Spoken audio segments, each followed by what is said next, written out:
There it is. Thank you. All right, so good morning. Thank you for joining us. Good afternoon if you're on the other side of the country. We'll do introductions and roll call of the committee members. Stoyan, you mind going through the roll? Krista will do that. Thank you, Krista.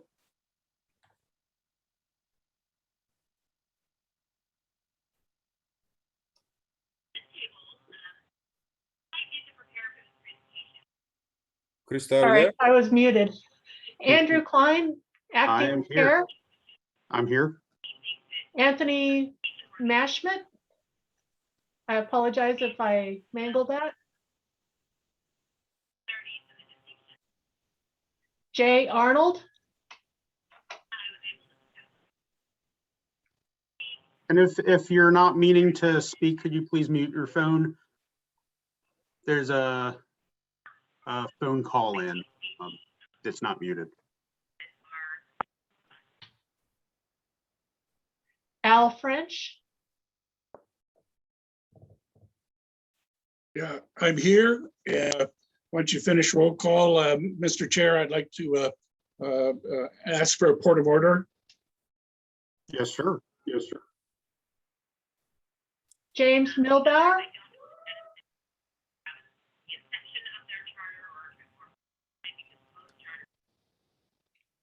Robert Graper.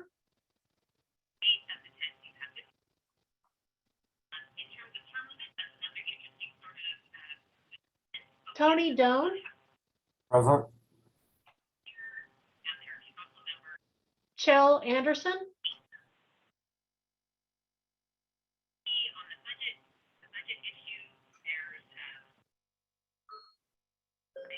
Phil Lemley. Present. Corey Wilker. Here. Robert Hamlin. I'm present. Caroline Trout. Present. Micah Chappell. I'm here. Todd Bayreuther.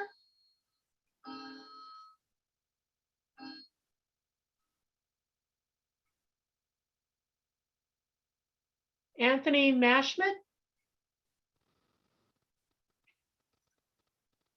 Jay Arnold.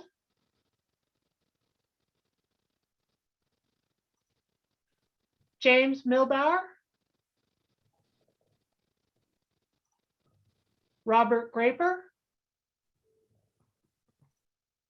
Chell Anderson.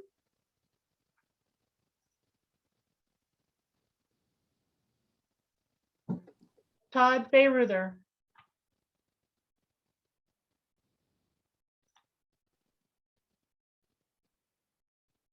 It looks like Chell is in the waiting room. Senator Wilson, sorry, this is Larry Hoff. Senator Wilson is in the waiting room as well. Krista, Let's can you see. admit everybody?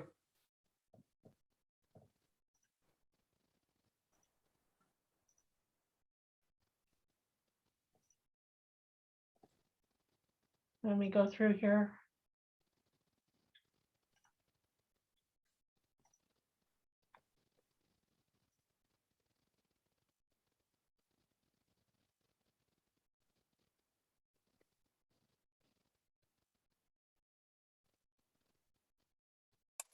Okay, let's try that again.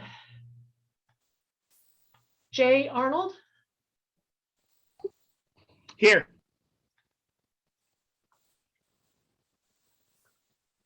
James Milbauer.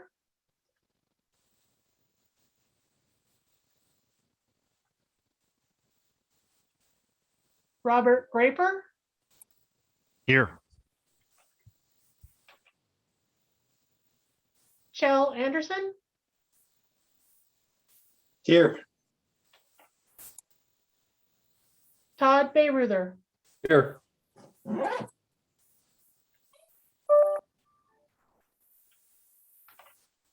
Okay, Representative Rommel, Good morning. Representative Hoff, Here. Senator Wilson, I am here. Senator Nguyen, Rod Much, Here. Dirk Meyer-Bachtal.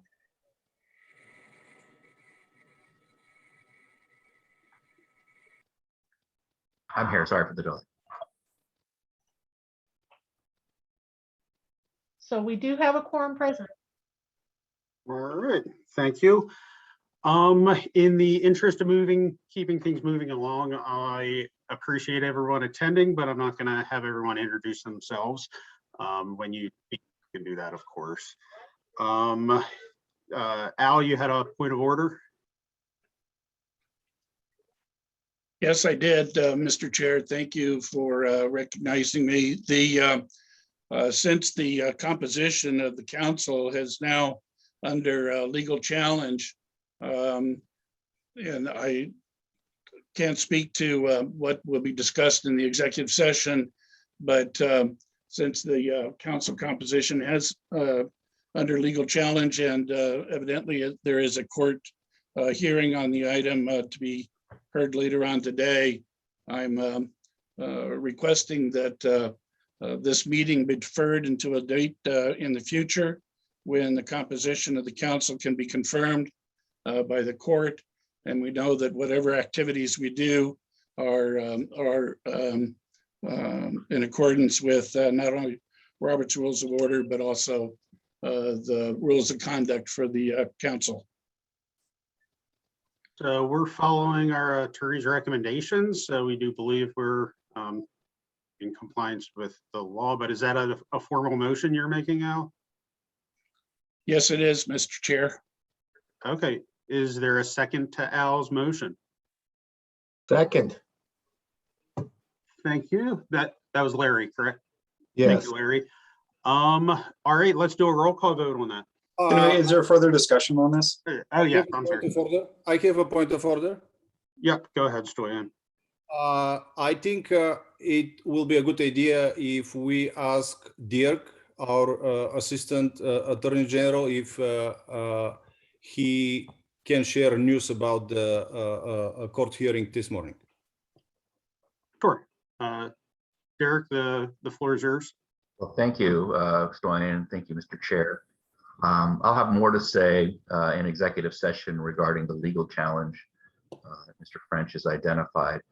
Just a little bit of news. The court hearing was held this morning, and the court denied the plaintiff's motion for temporary restraining order preliminary injunction.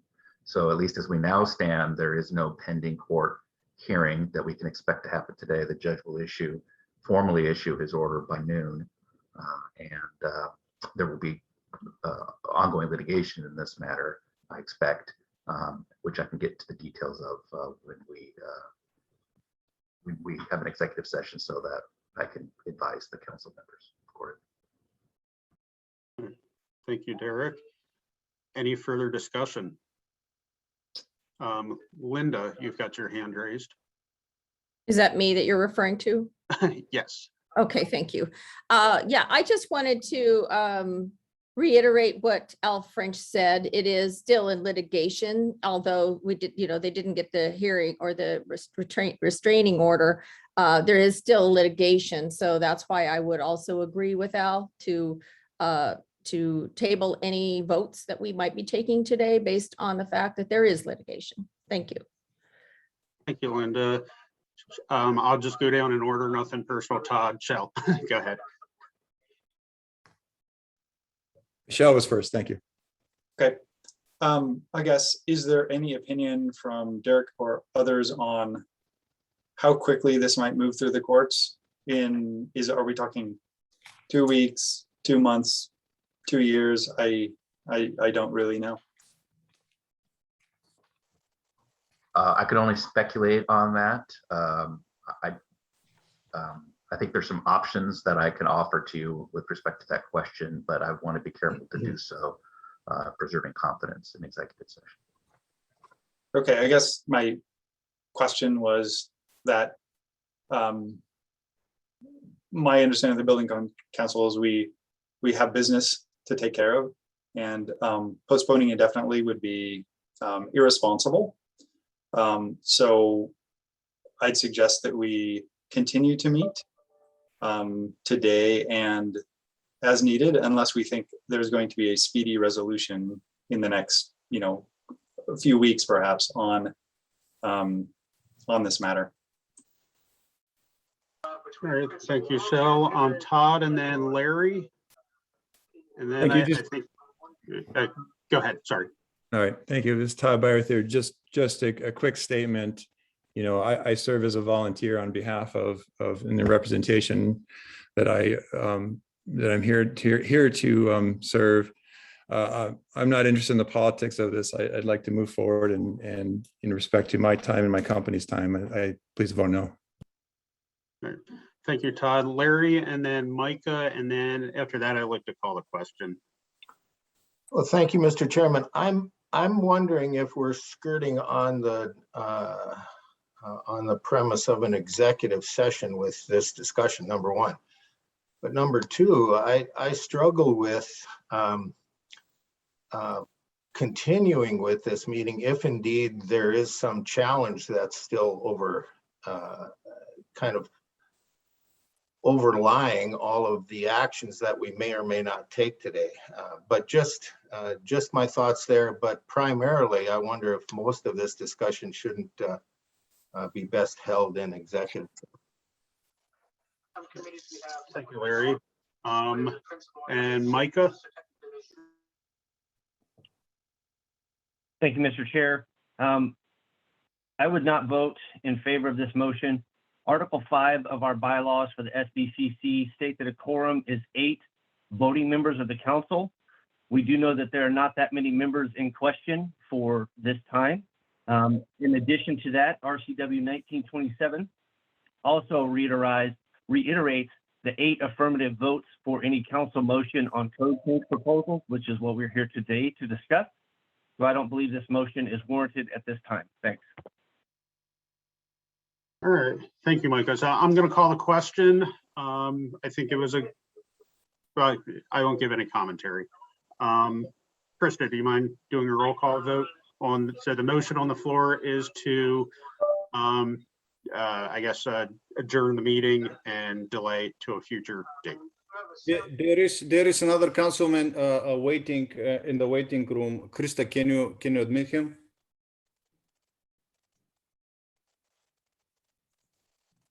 I'm not showing anybody in the waiting room.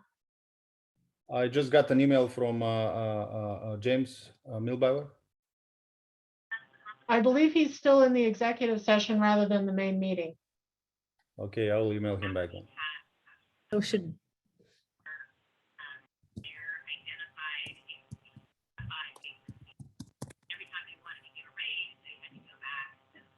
Okay, Jay Arnold, No. Al French, Yes. Anthony Mashmet,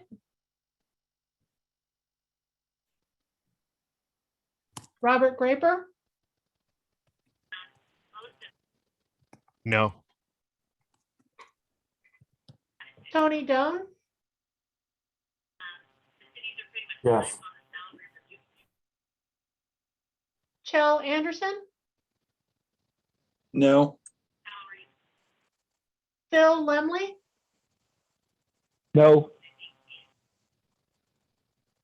Corey Wilker, Yes. Robert Hamlin, No. Caroline Traub, No.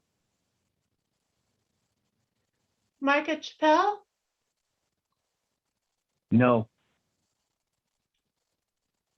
Todd Bayrither, No. Has Jay Milbauer joined us? I don't have him in the waiting room. I sent him an email. He hasn't responded yet. I told him to change the links. I guess he didn't read your email. Somebody just came in.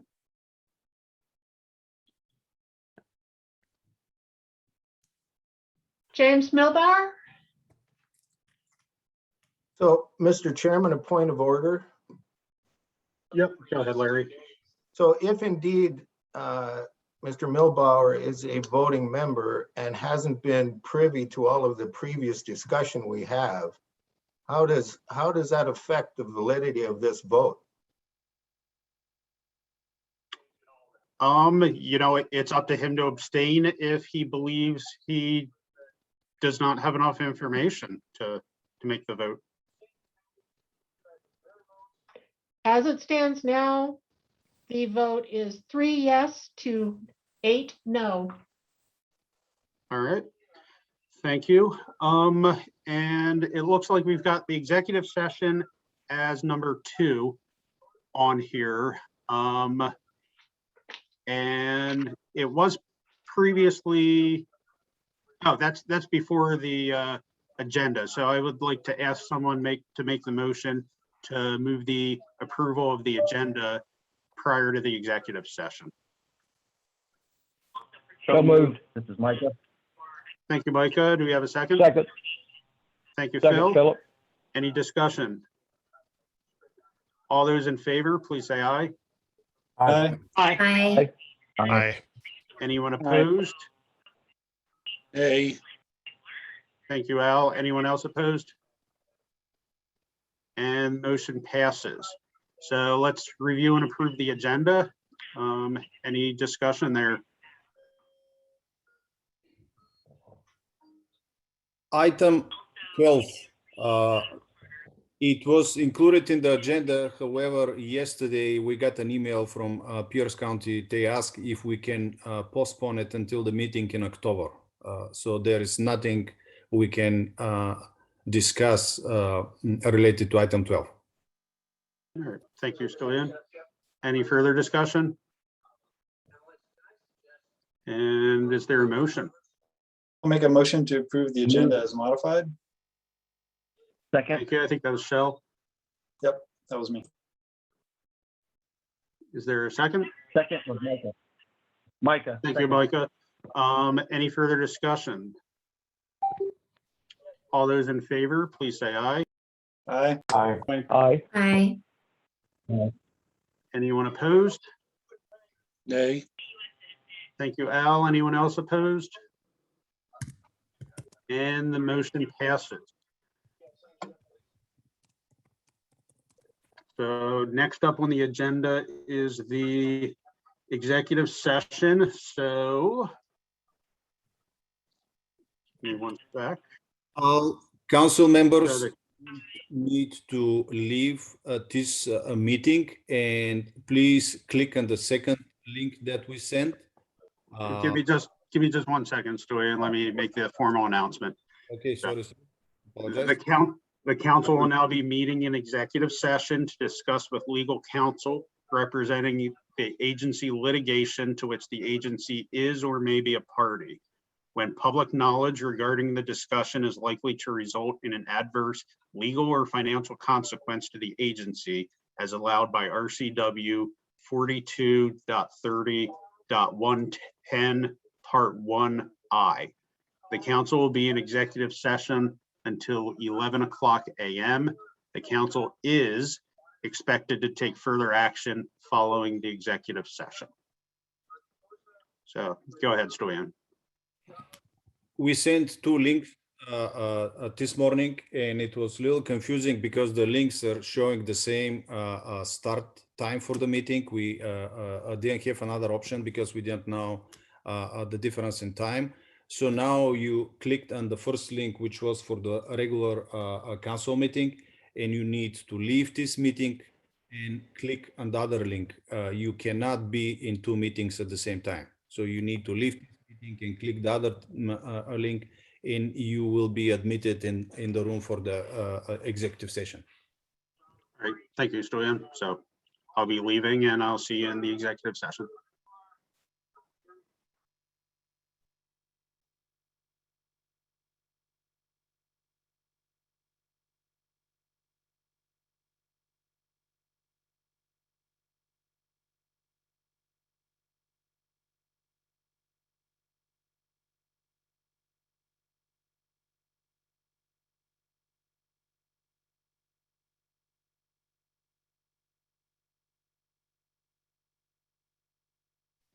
You're muted, Andrew.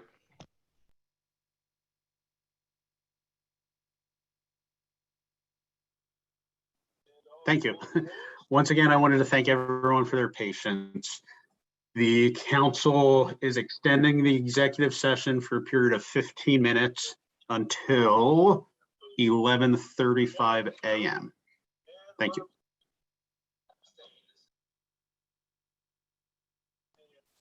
Okay, we are.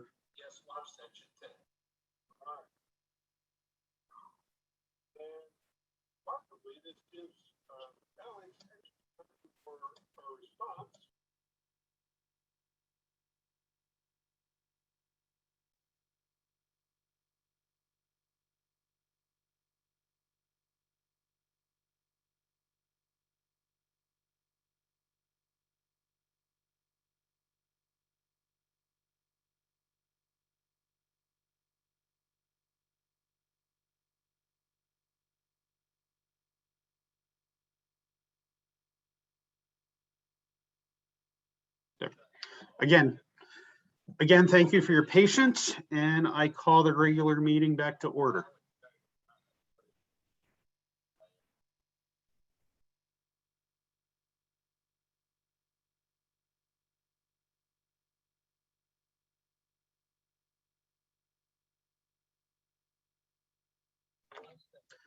So once we get the agenda back up here, we'll continue on, and I think people are still joining as well.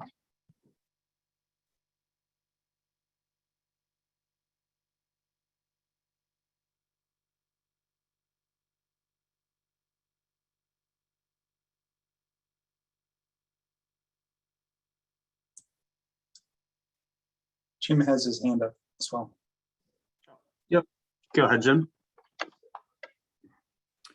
Yes, through the chair, and I apologize to the council for my lateness in opening the wrong link to get in. I just wanted to check in regards to the agenda, where we're at. What did I miss? Thank you. Sure. So for your benefit and everyone's, since it's been a little bit of time, last season we left off. We just finished off number 3, so we will be moving on to number 4, which is public comments on items not on the agenda. Are there any public comments on an item not on the agenda? And Dan, go ahead. Thank you, Mr. Chairman. Dan Kirshner with the Northwest Gas Association. I just want to ask a question. Can you or staff go over with us the step-by-step process after this council meeting, regardless of how the council rules today? What happens with what the council does today, all the way up through final implementation? Be really helpful to have a sense for all the stakeholders, I think, on the call of that process going forward. Thank you. Yes, we may as well just do that now. Stoyan, do you mind going through the process at the next meeting? We'll have 2 public comments and so forth up through the legislature. I can do this on item 7. I was planning to do that on item 7. I can do it now or later on item 7. It doesn't matter which one. Let's do it now. Okay. Krista, can you open in item 7, or let me share my documents? On item 7, document 1. Yes. So this is the process. And Krista, please, if you can open document 3. I'll start with document 3. Okay, So this is the schedule as it was approved by the council. Okay, so now we are here in September, council meeting September 17. We have all proposals. We have more than 200 proposals, energy code, fire code, and the building code. And the council will discuss some of the proposals. These proposals were approved by TAC with a specific recommendation, and then the standing committee meetings, building, fire, and plumbing, and MVE, mechanical ventilation and energy. These standing committees, they end up with some recommendations. So the council will review the recommendations. There are three options for the council. The council can accept the TAC and standing committee recommendations, overturn recommendations, or refer proposals back to the technical advisory groups, which doesn't happen very often, but this is an option. And the approved or modified proposals, the council will direct the council staff to file, it's called CR 102, which is the initial proposal. So we'll file all these proposals, and we will have about 2 months for public hearings, written testimonies related to these proposals. And we will have public hearings. The idea is, and this is how it's been done in the past, one public hearing in the east side of the state, one on the west side of the state. I don't know how long we'll continue with the online virtual meetings. So I can't give you an answer if we'll have virtual meetings or not, but this is what we will be doing by the end of the year. In January, we have scheduled council work session. It's a meeting which will be the first action taken in the group 1 proposals. And based on the schedule, we have the final council action on group 1 codes in March 2022. Okay, and you can see with the schedule why we are concerned with the time. Usually we have the model codes available in August, as late as September. So it's supposed to be 2020, August or September 2020. This time we got the model codes in January. So we are already late when we started working. Okay, so you can tell right there in October, we will be working for filing the CR 102, which is not only code proposals, it's a lot of work because we have other requirements, cost benefit analysis, for example, small business impact, and so on. So we have to work in parallel with group 1 and group 2 code proposals. So any delay will put additional pressure on the council staff and on the council, because we may end up having meetings every single day, which is very, very difficult. I can spend more time after the meeting. I will send you the schedule, and I will be able to speak with you individually if you need more details, but this is in a summary. So now, Krista, if you can go to the number 1 document and scroll down to the highlighted area.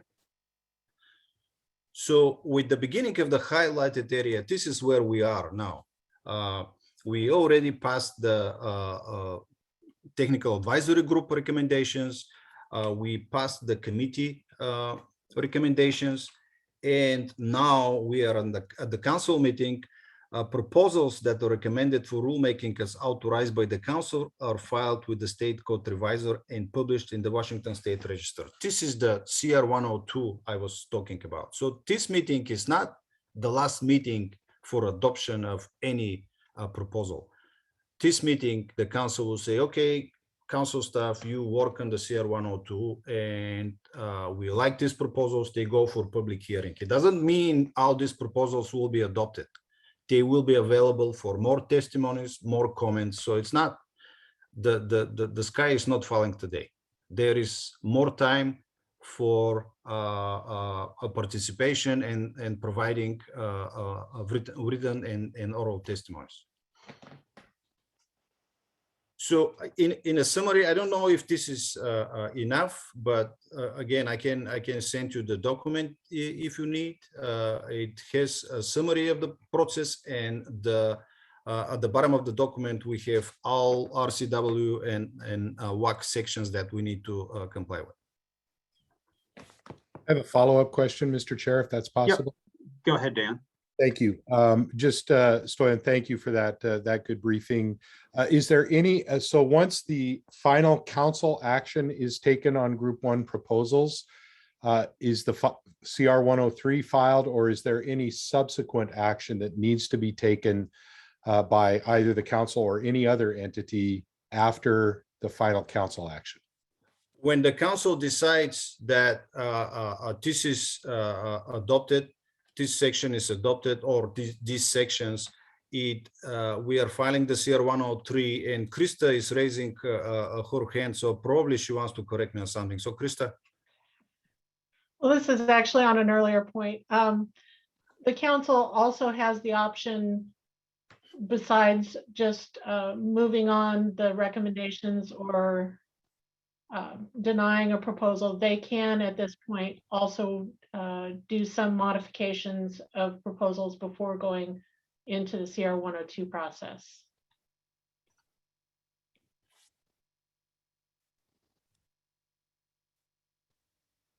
So the information that the answer of the question that was asked is right. So below the highlighted area, there is a paragraph, and after this paragraph, these are the rules for after the council approves, denies, or modifies any state proposal. So this is the information that I can't summarize in a sentence or two, but there are other options allowed after the last council decision. So again, there are many opportunities for stakeholders and the public to participate in this process and provide additional comments and testimonies. Thank you, Stoyan. Any other public comment on items not on the agenda? Andrew, just a sec. I was following the chat, and I want to make sure everybody was taken care of at the right times. There was a question from Jennifer Thomas. It says, how much time will be allotted for public testimony? And 2, can we prioritize, testimony from residents of Washington State testimony over outside entities? So I just want to bring that to your attention.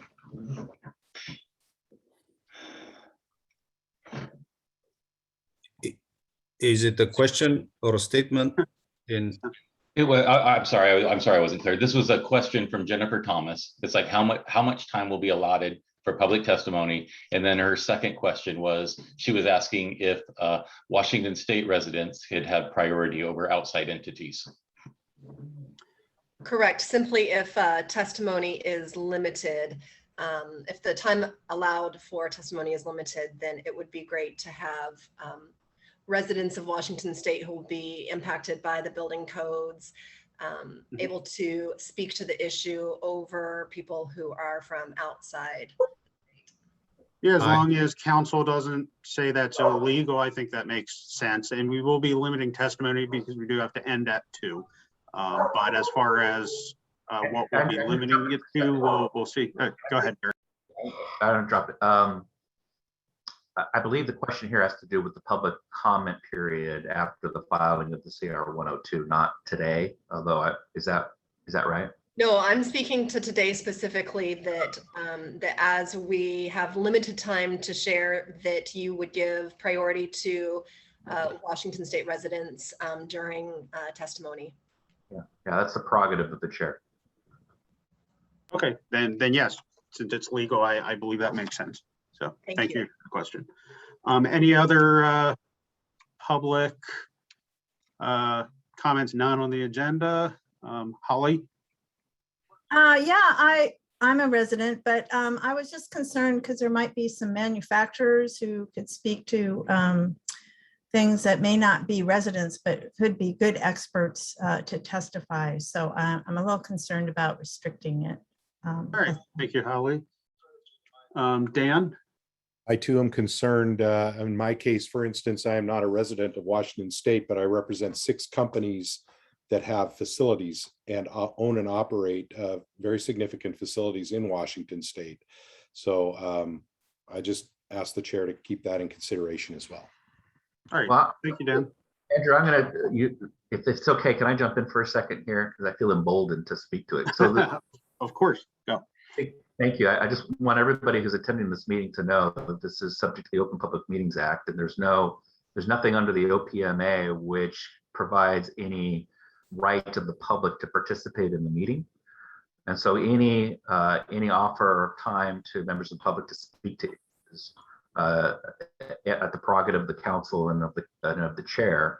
One thing I would remind the council and the chair is that if a lot of people want to speak to issues, we're going to have to manage time pretty ruthlessly and aggressively. So we want to be careful if we're going to make distinctions between people, not to spend too much time trying to figure out where the people are from as a predicate to actually letting them speak.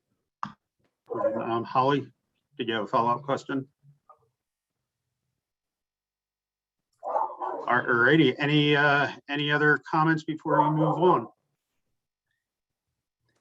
There is an email at the bottom of the agenda. Anybody who needs this information or whatever information you folks need, send me an email and I will be able to send you the documents that you need. All right, thank you, Stoyan. So it sounds like my dogs in the background have comments, but so let's move on here to reviewing and approving the June 18th summary minutes. If those can be pulled up. So please take a look, and if there's any discussion or motions, I will accept the motion.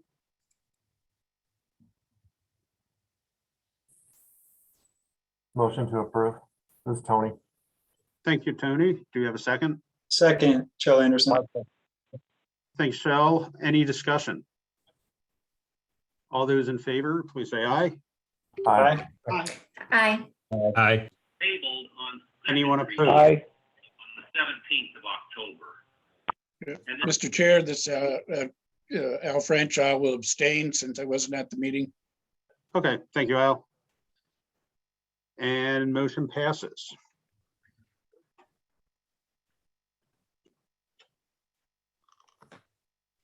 Did you ask for any that voted nay? I asked if anyone was opposed. Yes. Sorry. And then no one spoke up and Al chimed in as abstaining.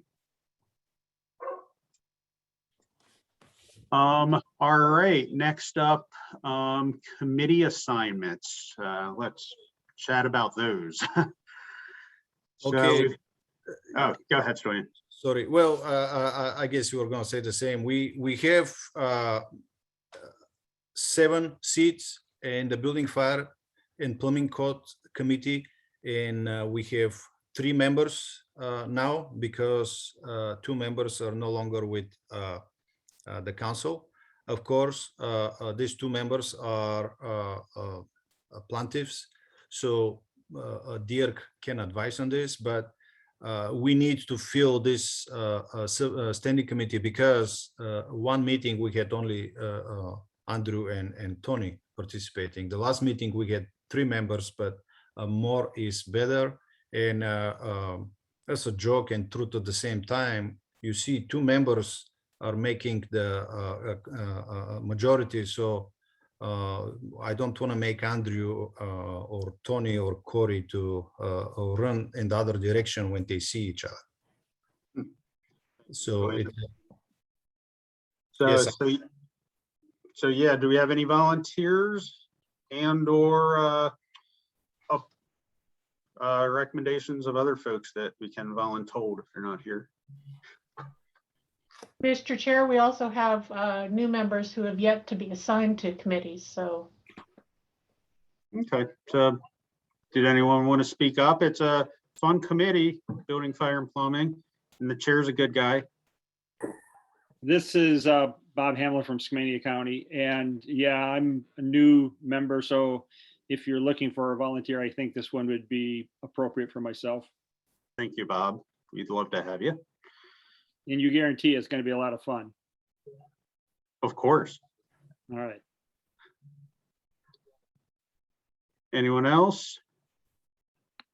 Now, if we could This get is off Micah. seven. Thank you, Micah. I was gonna say, since I'm there almost all the time anyway. So, I'll just Yeah, you add may as well to the have a list of vote, actual right? Members, correct. All right, it'd be nice to get 2 more folks. And again, this is a commitment, so, please don't volunteer if you don't think you can make meetings, because then it puts our quorum at issue potentially. Going once, twice. All righty. So the MVE committee. Can we have a vote for this? I was gonna figure we'd do a single vote, but Oh, well, could be both. It doesn't matter. yeah, let's do a single vote.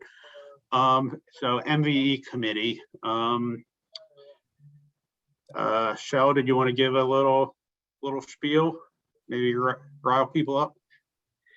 I think we're just as fun as the BFP committee, maybe more so, who knows? We consider the energy codes, the mechanical codes, ventilation. We get together, we're the kind of interim step between the tags and the full council. So we consider a lot of the codes before they get to the council. So it's a great way to get education on what is about to come before the council. And we also consider a lot of the opinions or things formerly known as interpretations that come our way after the code is published. Yeah, thank you, Shell. Anyone want to volunteer? Jay? This is Jay, I'm interested in serving on this committee. Okay, thank you. And Lisa, I see your hand raised. Do you have a question?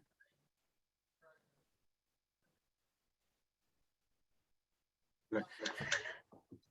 Anyone else want to volunteer for the MVE committee? Which will be just as fun as BFP. Going once? Hi, this is Lisa Rosno. Sorry, I was muted. That's okay. Go ahead, Lisa. Yeah, I'd be happy to participate in the MBE committee. I attend all of them anyway. Well, the standing committee is composed by council members only. Okay, thank you. Okay. But thank you, Lisa. You should apply for the council. Anyone else want to volunteer? All right, well, thank you. So next up, and again, we'll do a single vote at the end. Next up is IRC tag chair, correct? That's correct, yes. So what happened with the IRC tag chair, Diane Glenn was the chair, and she's no longer with the council. Well, again, she's a plaintiff, so I don't know if there is any legal issue with that, but we need the chair because we will start the tag meetings in October. All right. So I believe, correct me if I'm wrong, the IRC tag chair would automatically be on the BFP committee? That's correct. Okay, so keep that in mind. If you're on the BFP committee and you'd like to volunteer, we can take it. Otherwise, anyone can, but you'll also be put on the BFP committee.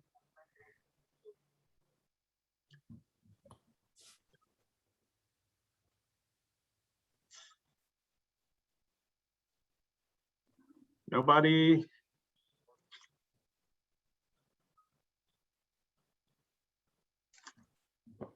So, staff, how would you like to proceed? I guess, you know, I'm already chairing a bunch of things. I would prefer not to chair it, but I guess as the fearless leader, it may fall in my lap if I have to. I'll save you, Andrew. I'll do it. This is Micah. Thank you so much, Micah. I will buy you a lot of coffees. All righty. Is that the end of what we've got for committee appointments? Yes. Okay, beautiful. All right, let's take a single vote on the new appointments to the BFP, MVE, and Residential Tag Committee. All those. Motion to approve the candidates. Thank you. Second.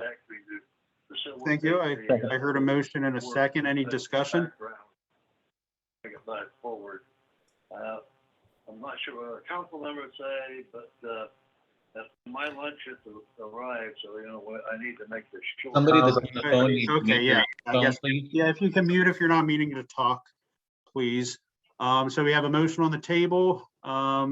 All those in favor, please say aye. Aye. Aye. Anyone opposed? Abstentions? And motion passes. All right. Thank you very much. So next up will be committee reports. So first up is BFP with IBC. I think it's mostly state amendments that we've got. So Andrew, point of order. So we have IBC, IFC, and the energy code. However, if attack members want, I'm sorry, if the council members want to reverse it, we can go in a different order. So it's up to you how you want to do it. We have many folks requesting to speak for the energy code. The building code, there are not very many issues. Probably the proposal that will have a lot of discussions will be the electric vehicle proposal. So for the fire code, I'm not sure if we have big issues with, but I will ask the council if there is a need to reverse the order, it should be your choice. I think that's a good idea. Tony, would you mind going with the IFC first? No, not at all. I was going to volunteer that. I don't know I'd like to kind of follow the same path we did at the June council meeting where we can pull up the log. I can go over just a couple of items that we pushed forward at the BFP yesterday, since that is going to be the new stuff that council has not heard, and keep it short and sweet unless someone wants to comment on anything specifically. Does that sound okay, Chairman Klein? Yes, sir. Okay, sounds good. So if we look at the log that's up now, let me collapse that. And we go to log number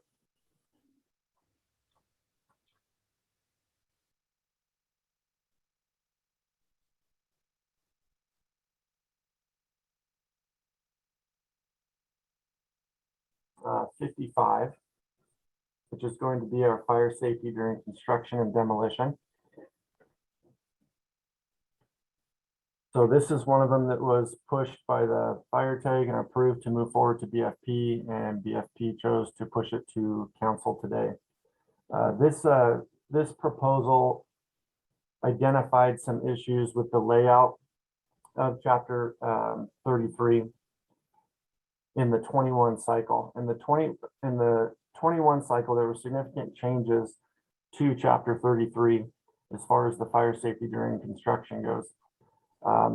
In the 24, what they're in the process of approving is they're rechanging the layout of this chapter to make it easier to navigate. And this proposal basically puts that new layout in place now and gets out ahead of the 24 code. And so in essence, we would be adopting this in place of this new layout in place of the 21 at the Washington state level. However, the substance and the contents are pretty much the same from the 21 to the 24. We had a ad hoc that overviewed all the new changes and didn't identify anything that was significant or that was going to be worrisome at the state level. There were some language changes in 3303.5, which is up on the screen now. They added some square footage requirements as far as the 50,000 square feet per story. That was previously in the 18 cycle at the Washington state level only. And because that got put into the model language, we were able to get rid of one of our Washington state exceptions. However, we kept the new construction that is built under the IRC, which was something that, if I'm speaking correctly on this, which I believe I am, was put in the 18 cycle. So that's one of them that we pushed through. And the other one was some cleanup language in 918, excuse me, in log number 64, if you'd like to pull up that one.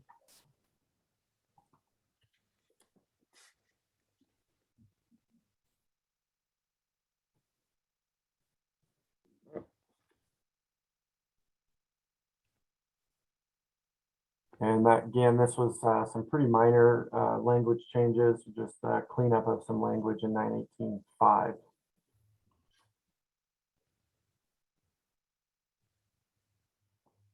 And so outside of those two proposals, everything else has been reviewed by the tags. I would like to just take a moment and thank everyone who was involved in the process. We had a really good group that worked well together and worked very hard on this. And so with that, I would like to just open it up for anyone who may have some comments or discussions on anything that may be concerning to them or they would like to be heard, if that's okay, Chairman Klein. Of course. Yeah, thank you, Tony. So yeah, we've got public comments on this item. So anyone want to speak on anything related here to the fire code from the public? And I'm not seeing any hands. Let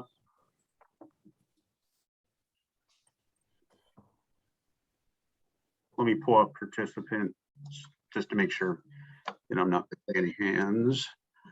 And again, if I say something incorrect and you're raising a hand, please speak up. So, okay, Micah, you're a committee member, so I'll get to you. That's where it's going next. Are you asking for public comment right now or SBCC comments? For a public comment, and then, but there doesn't seem to be any. So yes, the next step now is board members or committee members, I should say. So go ahead, floor is yours. Thank you. I just wasn't sure. I apologize. My question is, when I did bring up the BFP committee yesterday on the change to 3303.5, where you indicate for new residential construction. And my concern yesterday was that the language would still allow or will allow a fire code official to require a fire watch for residential demolition on structures over 40 feet in height. I saw that concern that may be a little overburdening for residential demolition. I do understand that there's the square footage limitation of 50,000 square feet, but it can be read that 40 square foot also, or that 40 foot height also applies. And that was just my voice of concern there. Thanks. All right. Thank you. And just so everyone knows, yes, it gives the fire code official the authority to do that. It does not require a fire watch.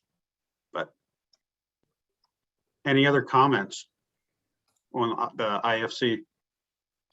And I'm not seeing any. Micah, I assume your hand is just still up. If there's a motion, sorry, it's okay. Unless you want to make the motion, on how you'd like to move forward with the IFC comments. Absolutely. I would move to approve as recommended by the TAG, or by the committee, excuse me. Thank you, Micah. Is there a second? This is Corey, I second. Thank you, Corey. Any discussion? Once again, if you're on the phone and you're not meaning to speak, please mute. Any discussion? And I don't see any, so all those in favor of the motion, please say aye. Aye. Aye. Anyone opposed? This is Mike. I have a point of order. Sure. I believe in our discussion that we requested that the votes be taken by roll call. You're correct. So, Krista, do you mind doing the roll call vote? Thank you for the reminder. Okay, did Anthony Messerschmidt ever join the Zoom meeting? No, Okay, Jay Arnold, Yes. Al French, Yes. James Milbauer, Aye. Robert Graper, Yes. Tony Doan, Yes. Chell Anderson, Yes. Phil Lemley,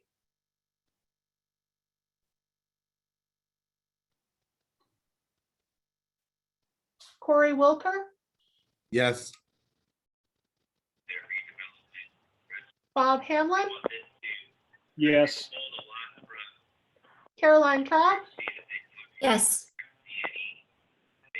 Micah Chappell, Yes. Todd Bayreuther. Aye. Motion carries 11-0 with no abstentions. All righty, thank you.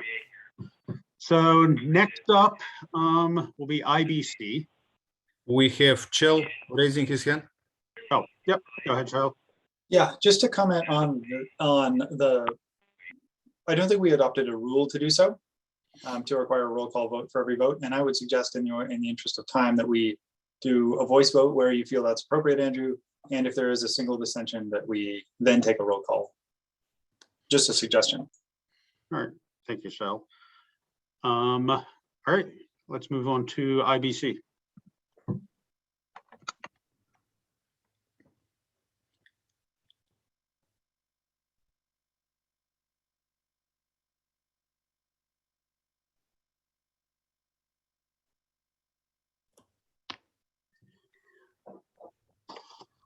With the IBC, we may need more than one vote. What you see right now, these are the proposals that we received and that went through the TAC and the standing committee. And we also have some changes to the IBC TAC existing amendments report. And the last one, the last item, the hot topic is the electric vehicle proposal. So yeah, the EV charging is probably the only contentious thing here. So if anyone has questions or discussion, we can, let's put it all together. Let's also show the changes that we're making to the state amendments. We can discuss everything together and then Okay. go from there. Krista, document 1.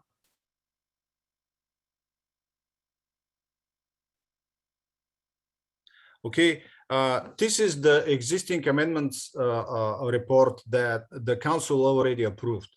However, when we were working on we were trying to combine our existing with our new proposals, our existing amendments with the new proposals.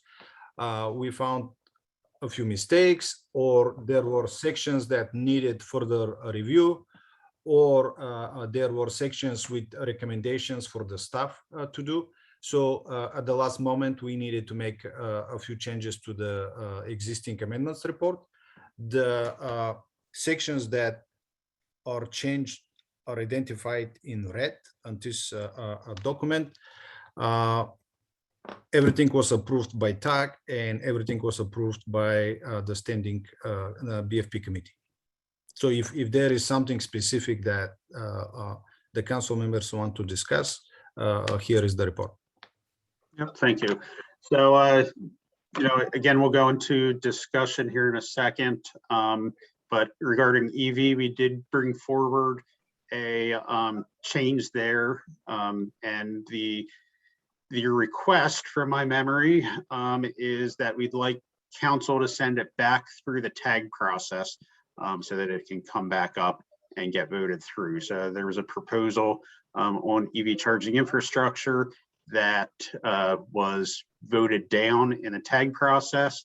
In the BFP committee, it was voted favorably, but they didn't want to move it forward without the tag going through it again, giving it more consideration. So Andrew, a point of order, sorry to cut you off. There is another EV proposal that the council staff developed, and this is related to the statutory mandate HB 1287. So there are two EV proposals because number 196 was initially submitted, and then after HB 1287 was enacted, we worked on a different proposal, and these proposals are different because they have a different approach. One proposal is the intent was to develop a proposal consistent with what the law says, and the other proposal exceeds the requirements we have based on HB 1287. Thank you for that clarification. Yeah, the staff proposal that was voted forward. We feel it was consistent with what we were mandated to do by the legislature. 196 is the proposal, the EV proposal that I was talking about that goes above and beyond.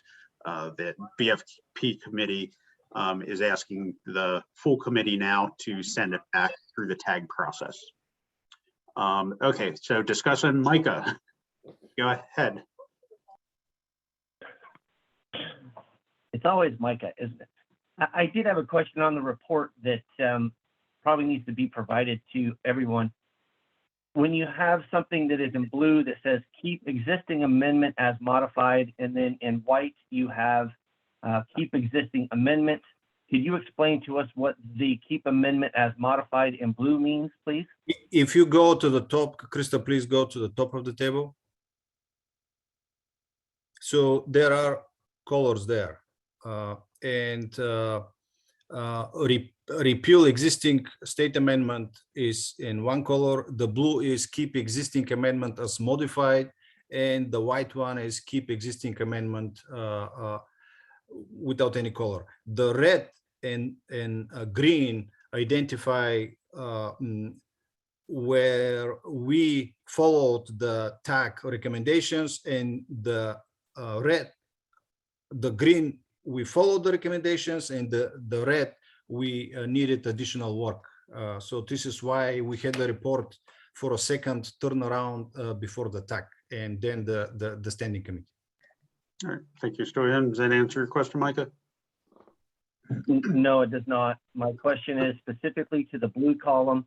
When it says keep existing amendment as modified, does that mean that the tag modified the current or existing amendment further? If you keep reading, and the last column on the red, you will see update to 2021 code. So everything is identified there. Most of the modifications are related to changes to the model code. There is nothing, or only a few have modifications to the existing language. Nothing has changes in regulatory effect.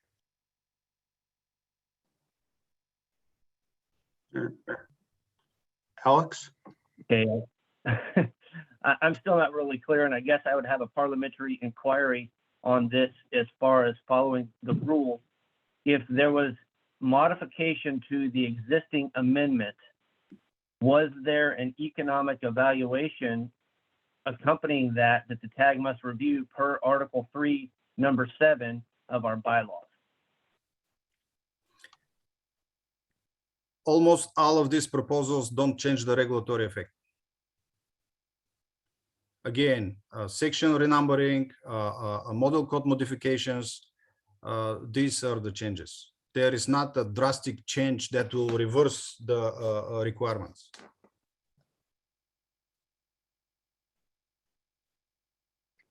All right. Okay.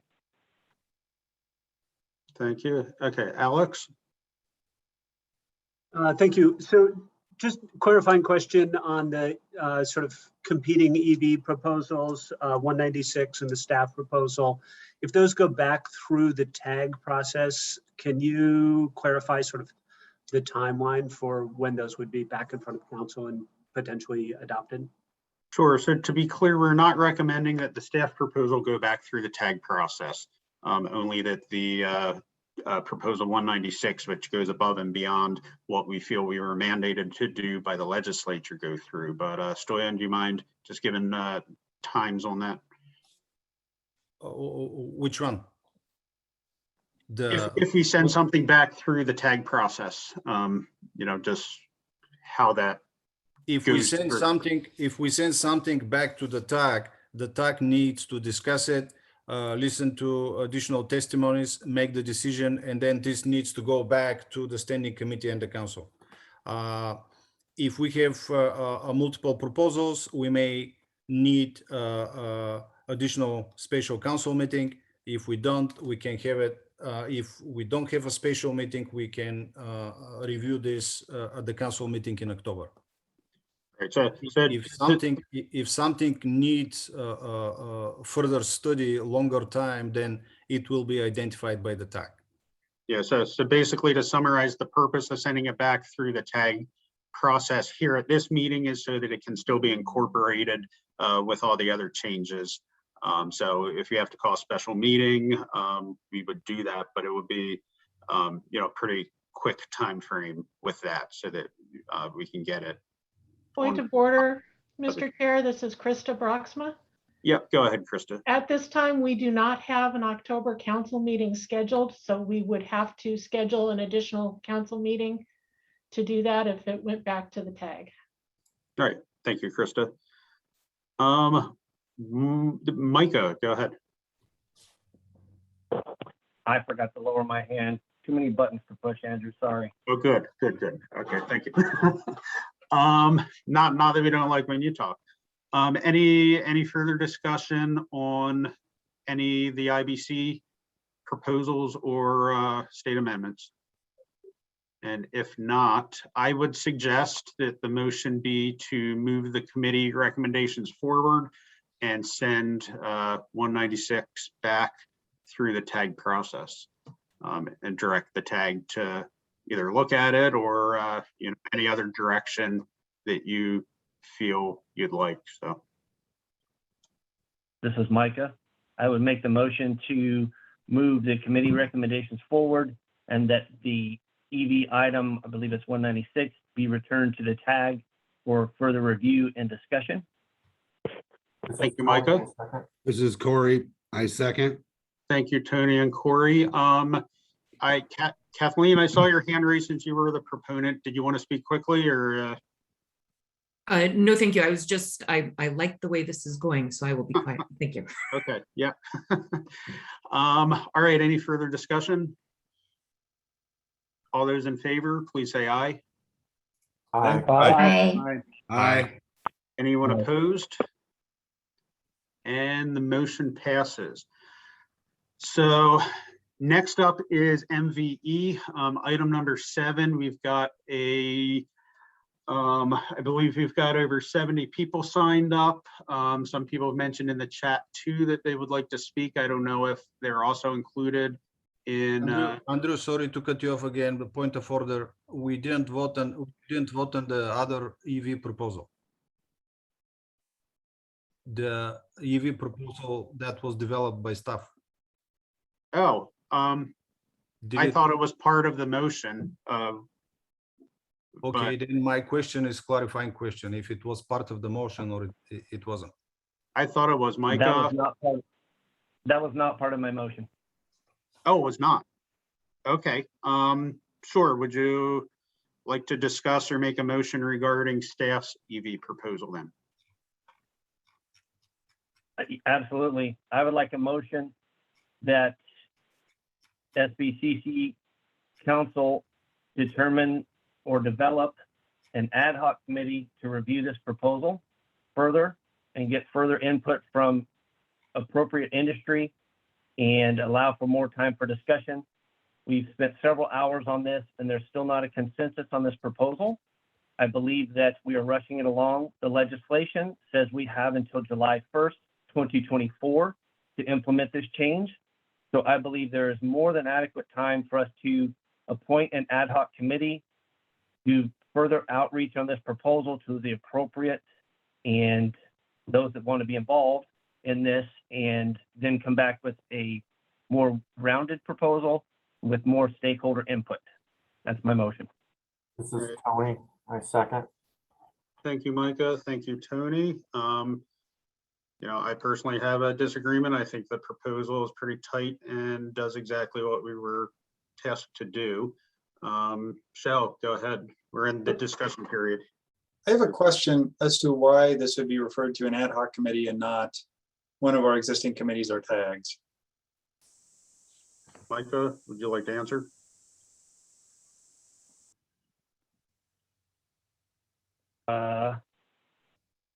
That's a great question. I think in our that we could look at that. I believe an ad hoc committee it's just a better route to go. Personal opinion, I guess. I'd be more than happy to hear your thoughts on why or why not. Okay. Any further discussion? So the motion on the table is to send the proposal that you have in front of you that was developed by staff to an ad hoc committee that will be developed consisting of industry as well as any other stakeholders and council members. Let's take a roll call vote on this. Jay Arnold, No. Al French, No. James Milbauer, Nay. Robert Graper, No. Tony Doan, Yes. Chell Anderson, Nope. Phil Lemley, Nay. Corey Wilker, Nay. Bob Hamlin, No. Caroline Traub, No. Micah Chappell, Yes. Todd Bayreuther. No, please. Motion fails 2-10 with no abstentions. All right, thank you. Is there another motion regarding this proposal that you see out in front of you? Chairman Klein, if I may, it's Tony. Yes, sir. Chell, would you have more interest in it if it went back to a tag specifically instead of an ad hoc? Is that the main issue that you're seeing with it? I was thinking if an EV proposal is already going back to the tag, why not send the other EV proposal back to the tag and have them correlate or do whatever they need to do such that it's clear what the council is deciding on when it comes back to the council or other committees? Understood. Thank you So for your yes. clarification. To add on to that, Chael, would it be appropriate to have a combined energy code tag and building code tag meeting for this specific item? The energy code tag is about 20 people. That'd be a lot of people to get together in a room, but I think it's important enough to do so. yeah, I think I don't know what the precedent is for that, but it could go to both tags separately, or I guess if staff and everybody else thinks it's okay, we could have it a combined meeting. I just don't know what the precedent is for that.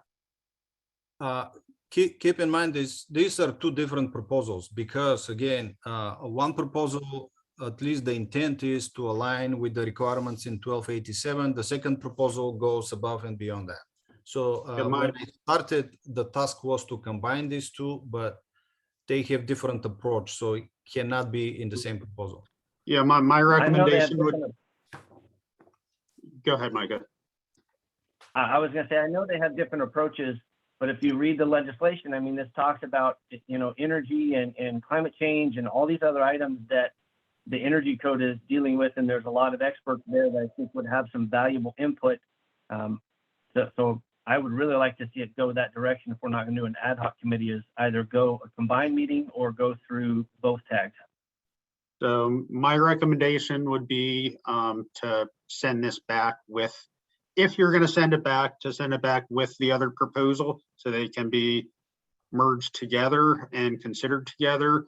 Or, we don't have a motion on the table. You can also make a motion to approve the language as well. That's just my recommendation. So, any more discussion or motions anyone would like to make? I would like to make a motion to have this proposal move along with the other proposal back to the tag for further consideration, and would like to see that some level of involvement from the energy code tag. All right, Todd, you've got your hand raised. Did you have a comment or? Well, I'll second that, and then I can make my comment and discussion if that's appropriate. Yep, go for it. Okay, so yeah, Micah, full support of that. I think I understand your ad hoc ideas is essentially to form that same kind of group. So in this case, if it goes to either tag, there's no reason we can't invite other input into the tag, right? Except for the exception of a vote, right? Right, they're open Absolutely. meetings. Yep. And that was what I was wondering, is if we could email the energy code tag to attend the other tag and see if we can get the right people in the room as just members of the public to the other tag meeting. Yeah, of course. Any other discussion? So you've got a motion on the table to send staff's proposal here that you have in front of you back through the tag process. And of course, anyone can invite anyone else into that process. It's open. All those, any further discussion, I'll ask one more time. All those in favor, please say aye. Aye. Aye. Is Aye. anyone opposed? Okay, motion passes. So actually, before we get to the MVE, did we want to go through the expiring special emergency rule?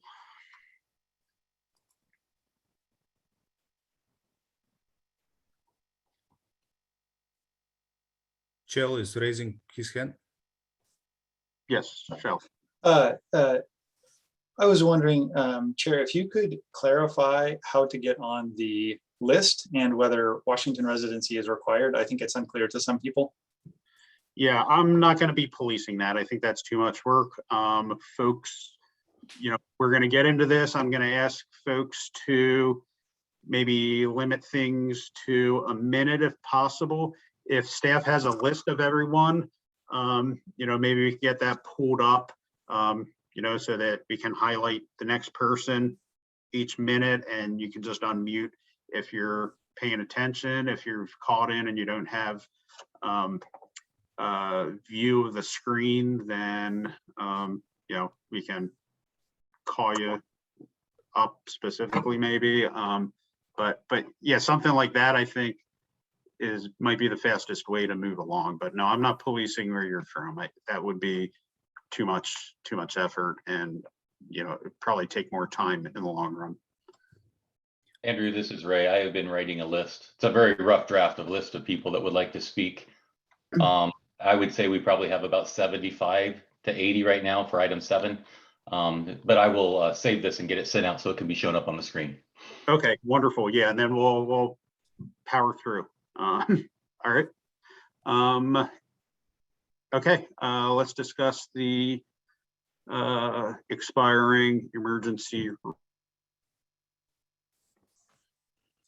Stoyan, did you want to describe it? Yes. So the what we agreed on last time was to have the emergency. The emergency is expiring in October. I don't know the exact date, but we can. October 20th. 20th, okay.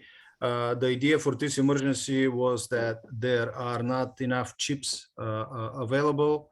And at that time, it was the truth. The staff did some research. I personally didn't find any additional information if the chips for fireplaces are available or not. So I don't have anything to add to it. Krista, do you have anything for this chips business? I know there are no chips for cars and computers, but I didn't find anything to justify that there are missing chips for fireplaces or either way. I didn't find enough information for it. I did not have anything to add. However, I believe Carolyn Logue has signed up to speak to this topic. Carolyn, are you around? Mike, I see your hand. I'll get to you next if Carolyn is on here now to speak. I'm on here, Ryan. I'm not going to talk, Andrew. I just wanted to ask, is the emergency rule on the screen? There's no link to it in the agenda, so I'm not sure if folks can see what emergency rule we're talking about. Oh, yeah, it is on the screen. You know, it's dealing with fireplaces. It takes out an exception for intermittent or interrupted ignitions as a requirement there. Can you guys hear me? Yes, This go is ahead. Carolyn. Oh, I'm going to speak last. We had Ryan Carroll from NWHPBA to speak to this and with a lot more detail than I have. Okay, do you mind summarizing maybe, or are you going to request an extension? We're going to request an extension for 1 year. Okay. And actually, that's the summary. Maybe I'll just do my part right now. We're going to request an extension for 1 year. And I'll let those guys tell why. Okay. We have several people, and just, you know, that it's not an intent to not do it. It's an intent to provide some flexibility. Manufacturers are still going to be looking for these chips to try and do the non-continuous pilot lights. Okay, thank you, Carolyn. And if we can keep just to new testimony. Ryan, go ahead. Yeah, I appreciate it, guys. Thank you, Mr. Chairman. Ryan Carroll, I'm with the Hearth Patio and Barbecue Association. Based on time and Carolyn already given the summary, I'll change this up a little bit for you guys. Certainly, chips have been a problem, and we appreciate this body's action back in June. It was real forward-looking, and you provided some relief that has been granted also in the province of Ontario and is being considered in the province of BC and federally at Canada. And I think in the 3 months since you guys acted, it's become clear that this is not an issue that was going to go away just in a real brief period of time. In fact, it's increasingly an issue for a lot of our manufacturers, and that's not just computer chips, but it's raw materials, other components, raw earth metals that we need for some of our components, and just goods across the board really for this global issue. So I do have 2 in-state manufacturers. I was trying to time with them how to get them to join. I know we have Kip Rumens with us from Travis Industries. I hope that we have Matt Romanoff able to join us here momentarily with Innovative Hard Products, both from Washington State. And then we have a controls manufacturer from the 3 on our end that we'd like to speak to this. But I do want to thank you guys for the relief that was provided. As Carolyn said, I don't think this is an issue that we're on the other side of yet. So if there was any chance for a little bit of additional relief to align more closely with Ontario and what we expect and hope to see in Canadian jurisdictions, that would be phenomenal from our perspective. And we're around to answer any questions. And if I could give do you know if Matt Romanoff has been able to join yet? Is he on the list? So Ryan, what I'd like to do, I'd like to take a committee motion. I'm not going to close off public testimony, but I'd like to get a motion on the table. Maybe that can speed up or reduce any necessary testimony. But Point of order, Mr. Chair. yes, sir. The question I have is what, I understand we're going to take a motion, but it appears the request here is to file a new emergency, to file a new emergency rule that would essentially extend the previous emergency rule that was entered by the council. Is that right? It sounds like industry is requesting an additional year. Okay. So before a motion is made, I just want folks to be aware of what the requirement is under the Administrative Procedure Act. Emergency rules are only valid for up to 4 months and 120 days. And if a emergency rule is filed following one, so if emergency rule is put into effect and then a new emergency rule is put in place that essentially extends the first one, there either has to be new conditions that are articulated in the rulemaking petition, or a permanent rule has to be filed at the same time, a notice of proposed permanent rulemaking. So unless there's some facts here that have changed, it sounds like the same facts, but unless there's some facts here that have changed in the last 4 months, I think the motion would have to be, in order for it to be valid under the Administrative Procedure Act, the motion would have to be twofold. One would be to continue the emergency rule, to file a new 4-month rule, and then also for a permanent rule that would put in place the terms of the emergency rule for a certain period of time. All right. Thank you, Derek. I would still like to move forward and get a motion on the table here. Would anyone like to make one? I just had a point of clarification from Derek. So we would have to make a motion if we're going to move forward with this to have an extension or a refiling of the emergency rule, and also a filing for off-cycle rulemaking to make the emergency rule permanent. Is that the correct? It would have to be excuse me for interrupting. It would have to be a filing of a petition, a pre-proposal notice of rulemaking, a CR 101, evidencing the agency's intent to initiate permanent rulemaking on the subject of the emergency rule. Thank you. Krista, go ahead. Not that I enjoy correcting our lawyer, but the emergency rule itself does serve the function of the CR 101.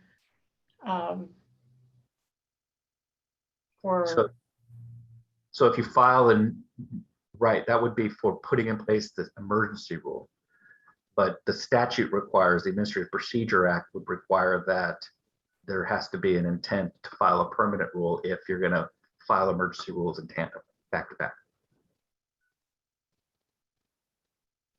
Okay, thank you. So does it mean we need to file the CR 101 for the permanent rule, and at the same time we need to file the extension? Is that? I'll read what the statute says, and I'm sorry to bog things down. I just want to make sure we're getting this right. The requirement is under our State Administrative Procedure Act, RCW 3405-350 subsection 2. It provides that an emergency rule adopted under the section takes effect upon filing with the code reviser, which I believe is what Krista was just speaking to, unless a later date is specified in the order of adoption, may not remain in effect for longer than 120 days after filing.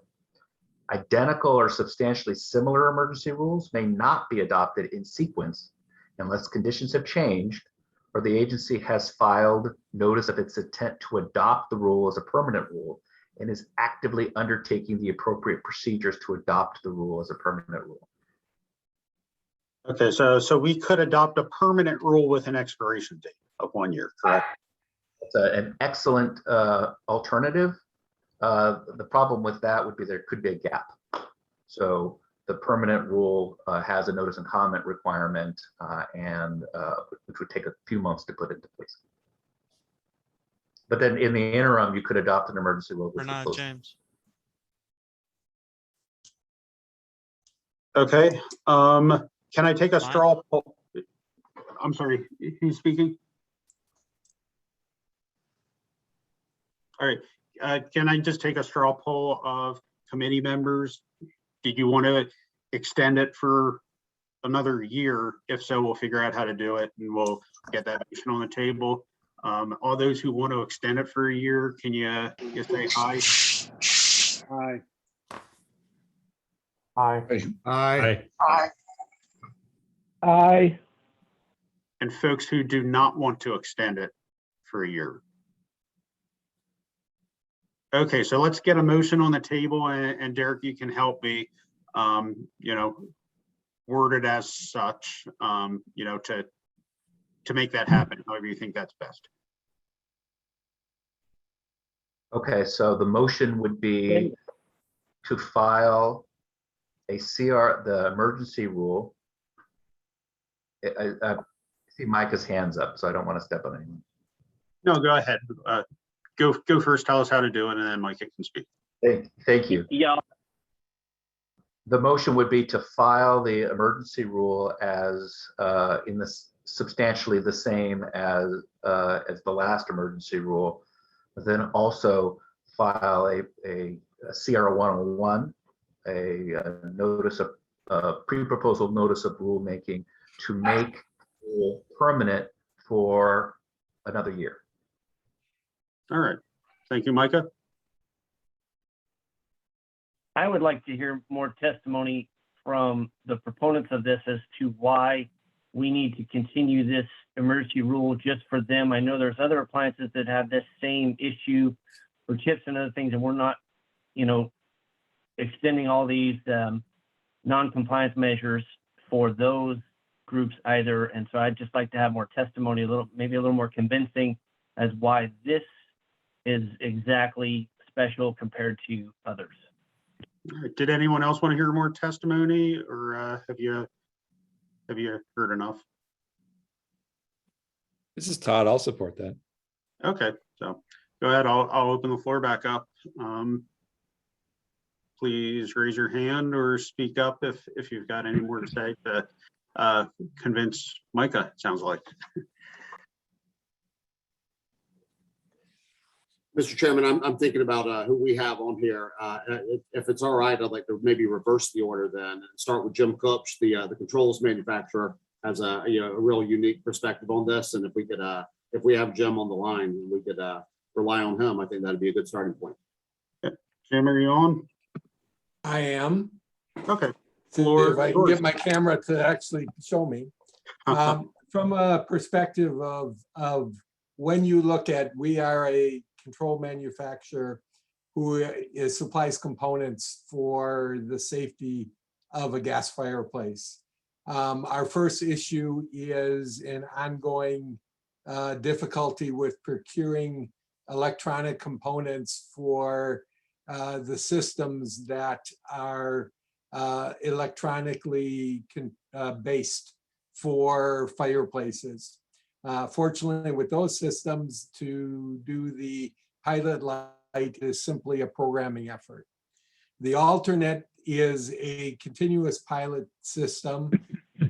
We normally call it a millivolt system, but it has a continuous pilot.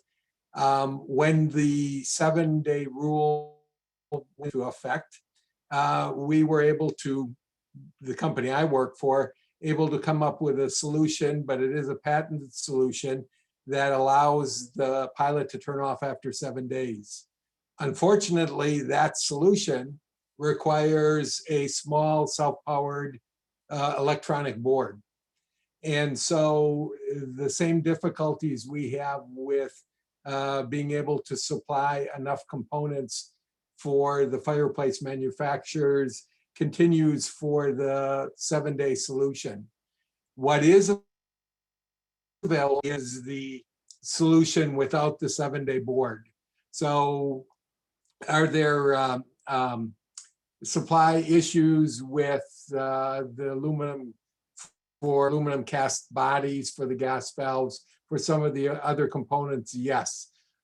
But they're in a small problem compared to components that allow us to continue to provide controls that meet the 7-day turnoff. And so therefore, we have the ability to increase production of products that don't meet the 7-day term. And that can be done in the time frame that you're looking at now, let's say this 1 year, where and while the market for electronic components that allow us to return to being able to supply either in a fully electronic system or the continuous pilot system with the 7-day shutoff will resolve itself. And so what it allows is, for me, is my customers to be able to continue to manufacture product in a large enough scale to keep their workforce going and not have to put people on the sideline. Thank you, Jim. Do you have any comment on what Mike asked? Are there any other equipment that you're aware of that, you know, maybe we should also be considering, or do you think this is pretty comprehensive what you've put together as far as you know, industry's concerns? Yeah, well, currently, if you look at from a control standpoint, you either have an electronic solution that satisfies the requirement, or as I said, we're the only manufacturers that have a mechanical continuous pilot system that has a patented device that shuts off after. So that device for us is an very small electronic board that does the timing. And so all of the issues with component supply that are there for the fully electronic system solutions that my company and my competitors provide for the fire industry is there for the patented solution that I have for the gas valve. So the request is from my customers is to be able to use the gas valve without the electronic board, since we can't provide enough of them. All right, thank you, Jim. Micah? Yeah, I did kind of have a further question on that, and you alluded to it a little bit, but do you provide these components for other gas-fired appliances such as gas stoves, for cooking, gas water heaters, or anything else? Again, my question to this is, we would be carving out a special exception only for wood or gas fireplaces with these components. So I'm not sure that that is equitable if the problem exists for these other appliances. That's my concern. Thank you. So to answer that shortly, this system and the control system for the fireplaces are somewhat unique. The couple of things you referenced, let's say a gas range top, very specifically is turned on and off by the user of it. It does not have a pilot light continuously on. You mentioned storage water heaters, and storage water heaters are allowed to keep the pilot light on a continuous basis.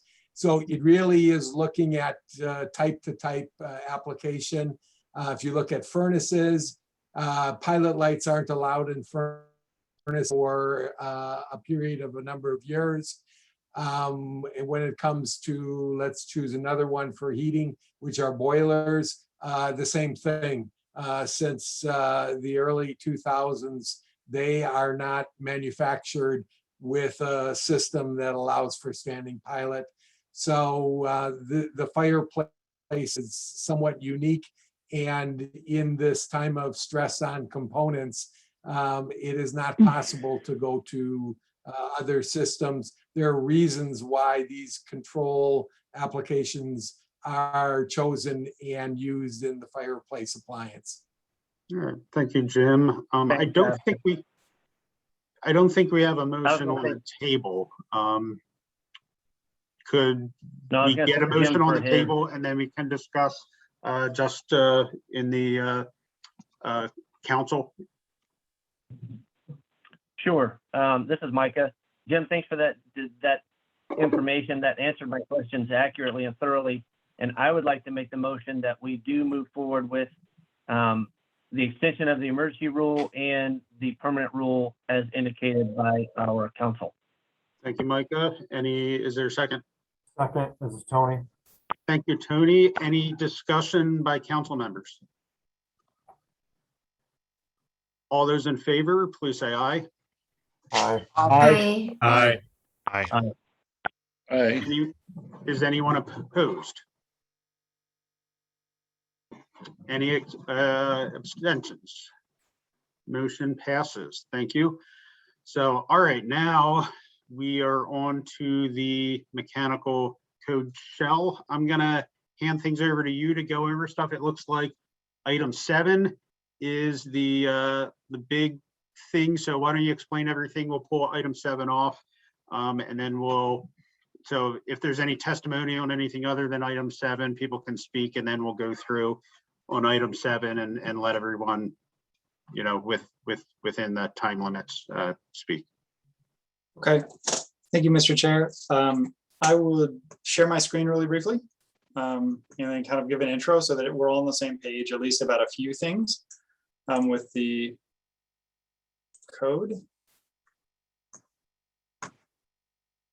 Okay, I'm gonna share this screen.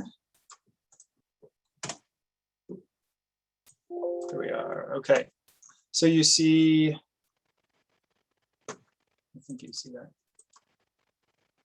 Okay. Okay, so apologies. Okay, so you see this screen. We had a great tag process. It was all over Zoom. My summer Fridays were consumed with 10 tag meetings. Let's see. You see my screen, right, and not my notes? Is that correct? Yes, I think I see your cursor moving. Okay, great. So we had 10 tag meetings at 6.5 hours each, and some were a little bit longer, and then dozens of other volunteers and many members of the public and experts. And it's too numerous to name, although I'd love to thank each one of them.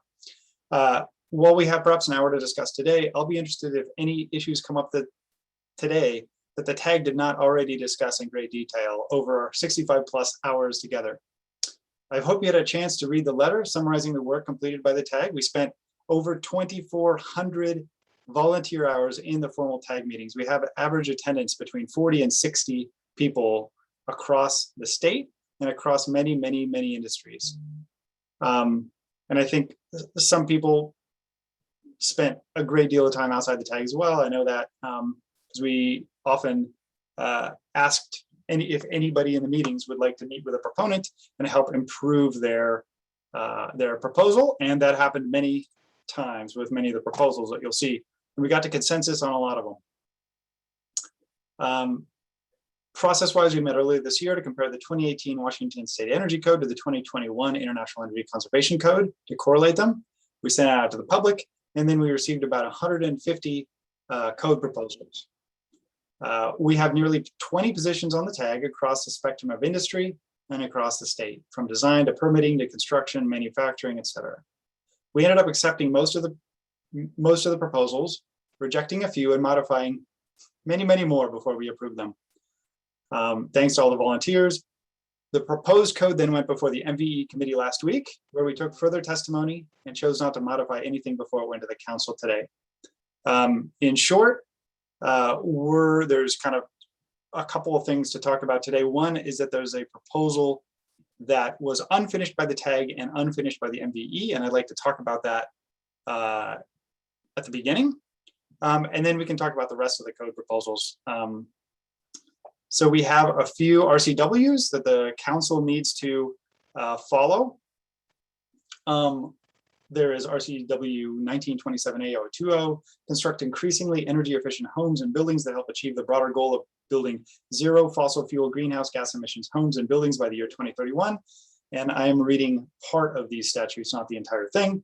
RCW 1927A025, any new measures, standards, or requirements adopted must be technically feasible, commercially available, and developed to yield the lowest overall cost to the building owner and occupant while meeting the energy reduction goals established under RCW 1927A160.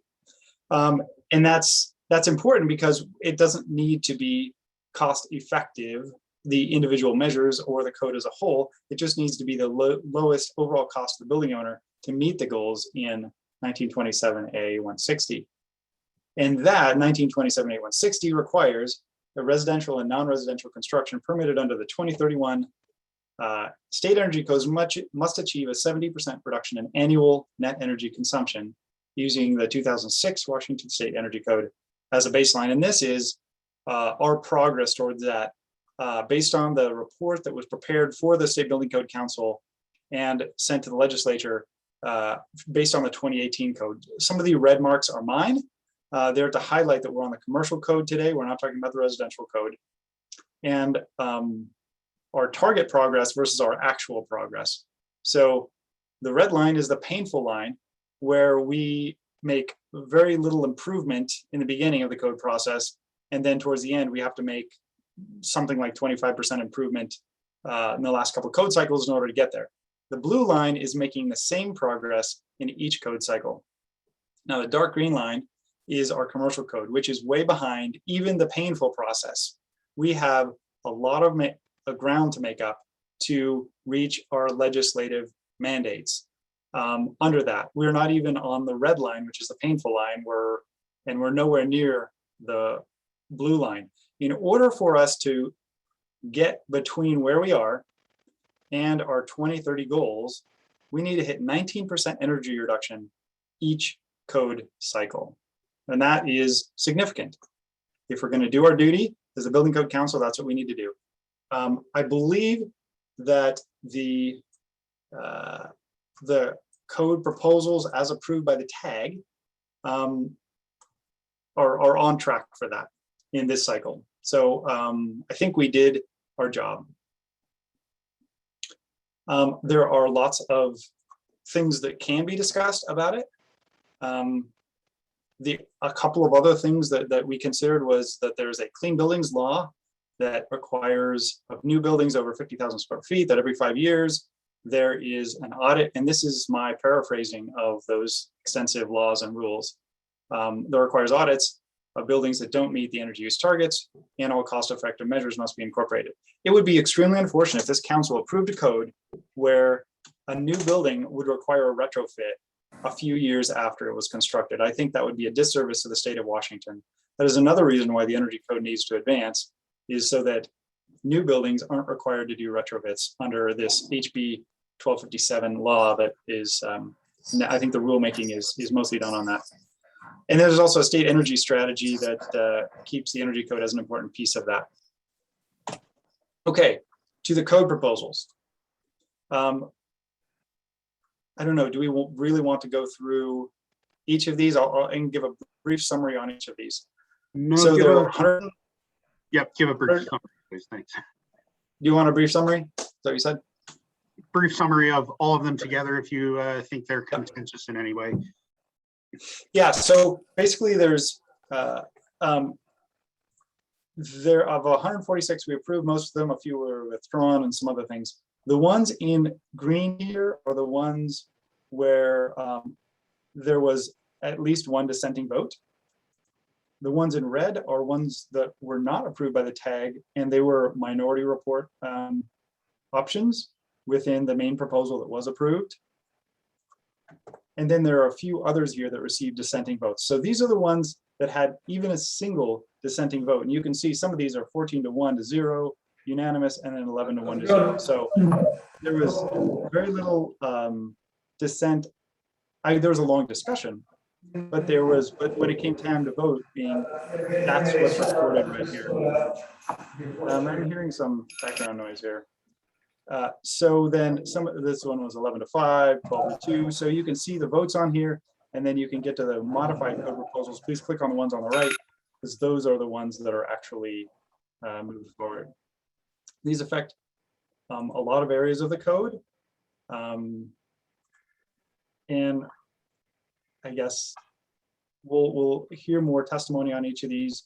The tag, again, I don't know that we'll hear a whole lot today that wasn't heard by the tag and considered by the tag in these votes, but I'm happy to respond to what the tag was discussing with any of these code proposals as we move forward. So what I'd like to do is talk about the one unresolved code proposal first, and see if we can get a motion forward on that before we consider the rest of the package. Is that acceptable, Chair? Yep, my only, the only thing that I wanted was to pull out item 7, which we'll do, but everything other than that, yep, we'll proceed as you see fit. Okay, so Caroline, do you want to talk about that? Sure. Yeah, thanks, Joe. I think the unresolved item last week, a proponent brought forth a revised proposal for crediting energy districts within C406, the additional efficiency section. There were some questions at the MBE committee meeting about the credit calculations and a 20% cap. So the proposal was tabled at the MBE committee meeting last week. The revised proposal was posted earlier this week. It creates 2 tiers of performance for each type of energy district in C406 and awards points based on achieving the criteria set in those tiers. It removes some of the modeling required, trying to compare the systems to a baseline building, and it will therefore simplify the enforcement of the measure. That's all to say, I think it addresses the concerns brought up in the MB committee meeting last week. So I'd just like to make a motion to include that revised version in the group of proposals that gets moved forward into the CR 102. And I'll second that motion.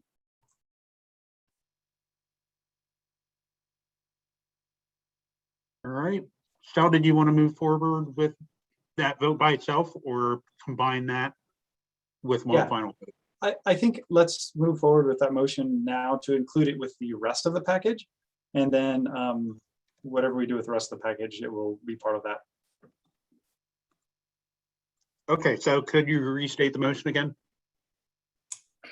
Yes, the motion is to include the revised version of the district energy proposal that was posted on the website earlier this week, to just make sure the small revisions made to that proposal make it into the CR 102 as one of the recommended proposals. Okay, thank you. Any discussion on that? So we had the motion in a second. This is Micah. Could you or Carolyn, you or Jill walk us through the changes? I see there's color-coded items on here, but you're saying there were minor changes made, but could you explain what those are in the proposal now that it's on the screen, please? Sure. So if you scroll down, whoever's controlling the screen to keep going down to C406. Keep going. Keep going. Yeah, so this section is the main change, and it's essentially just a tweak to how district energy systems will get awarded points as a C406 measure. It again creates more prescriptive criteria for what the definition of these district energy systems is. And then if you meet that criteria, you earn the points that are in the table up above. And a previous version of this was less prescriptive and required a bit more modeling. And so the revisions are mostly to do with the definitions of what the prescriptive requirements are for achieving the points in the table.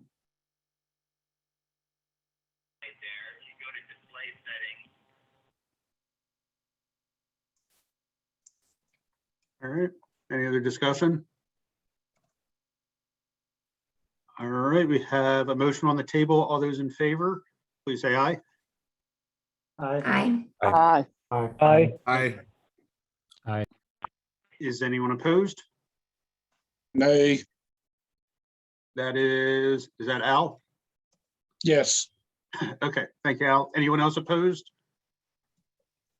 And any abstentions? Motion passes. Thank you.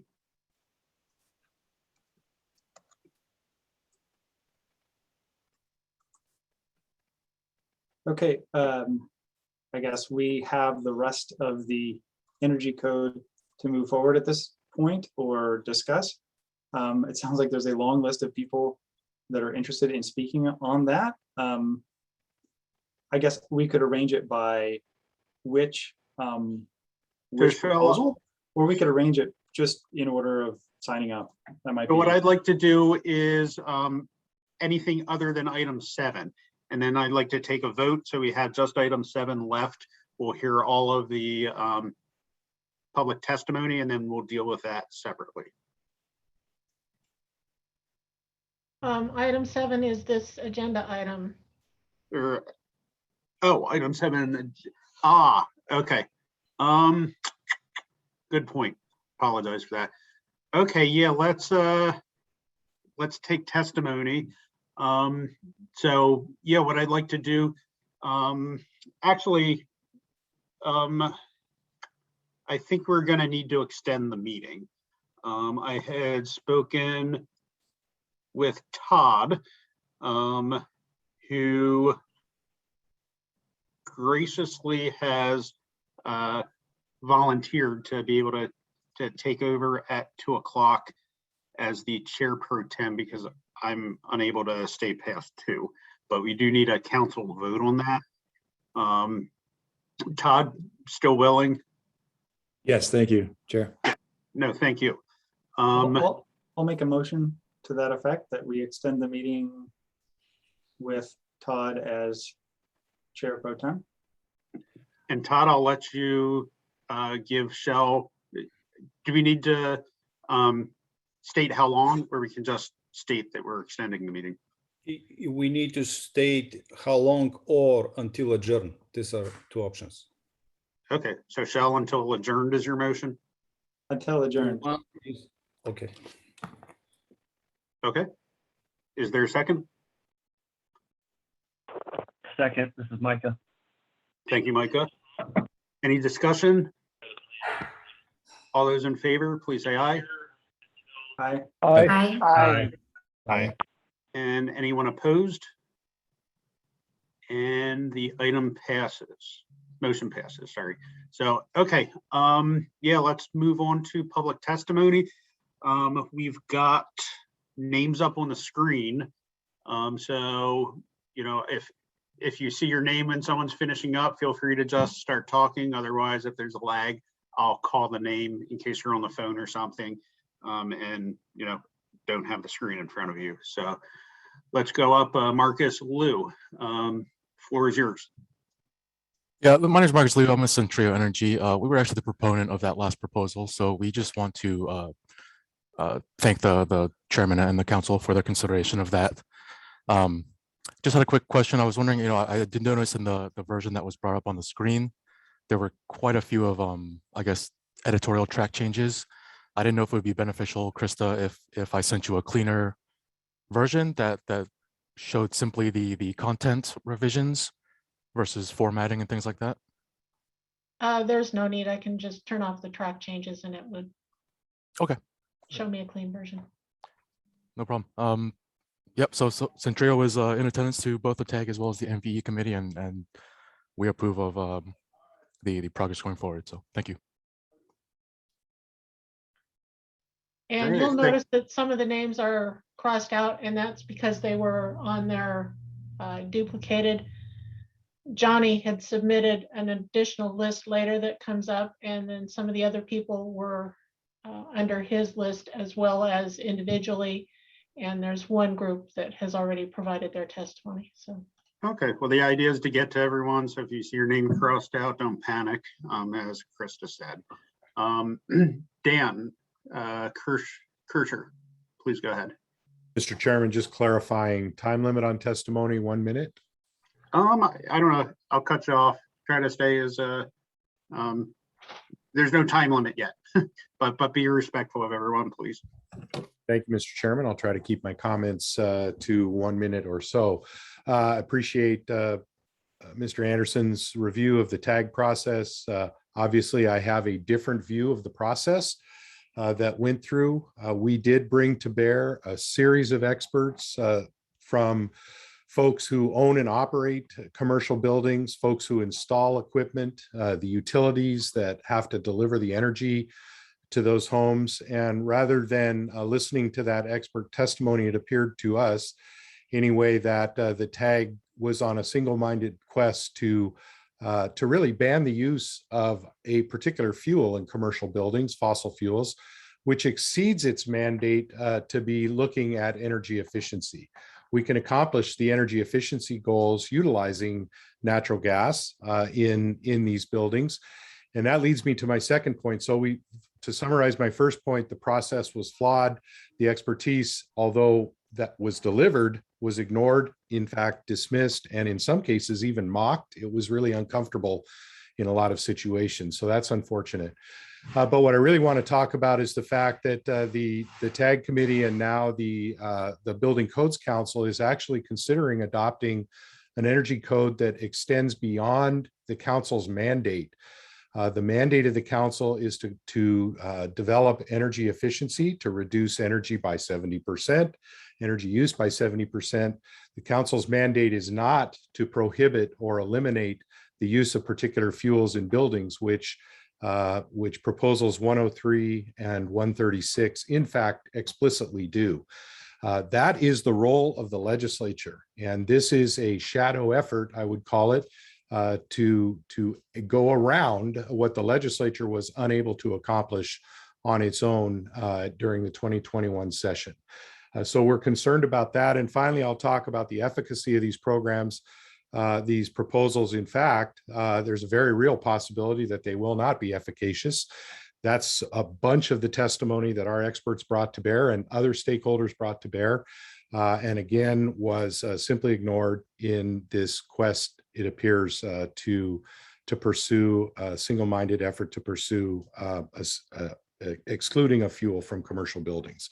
So out of respect for others, I'll limit my comments there. I have written comments submitted on the process earlier during the tag process, as well as comments submitted on these particular proposals in writing, and I would direct the council's attention to those written comments. Thank you, Mr. Chair.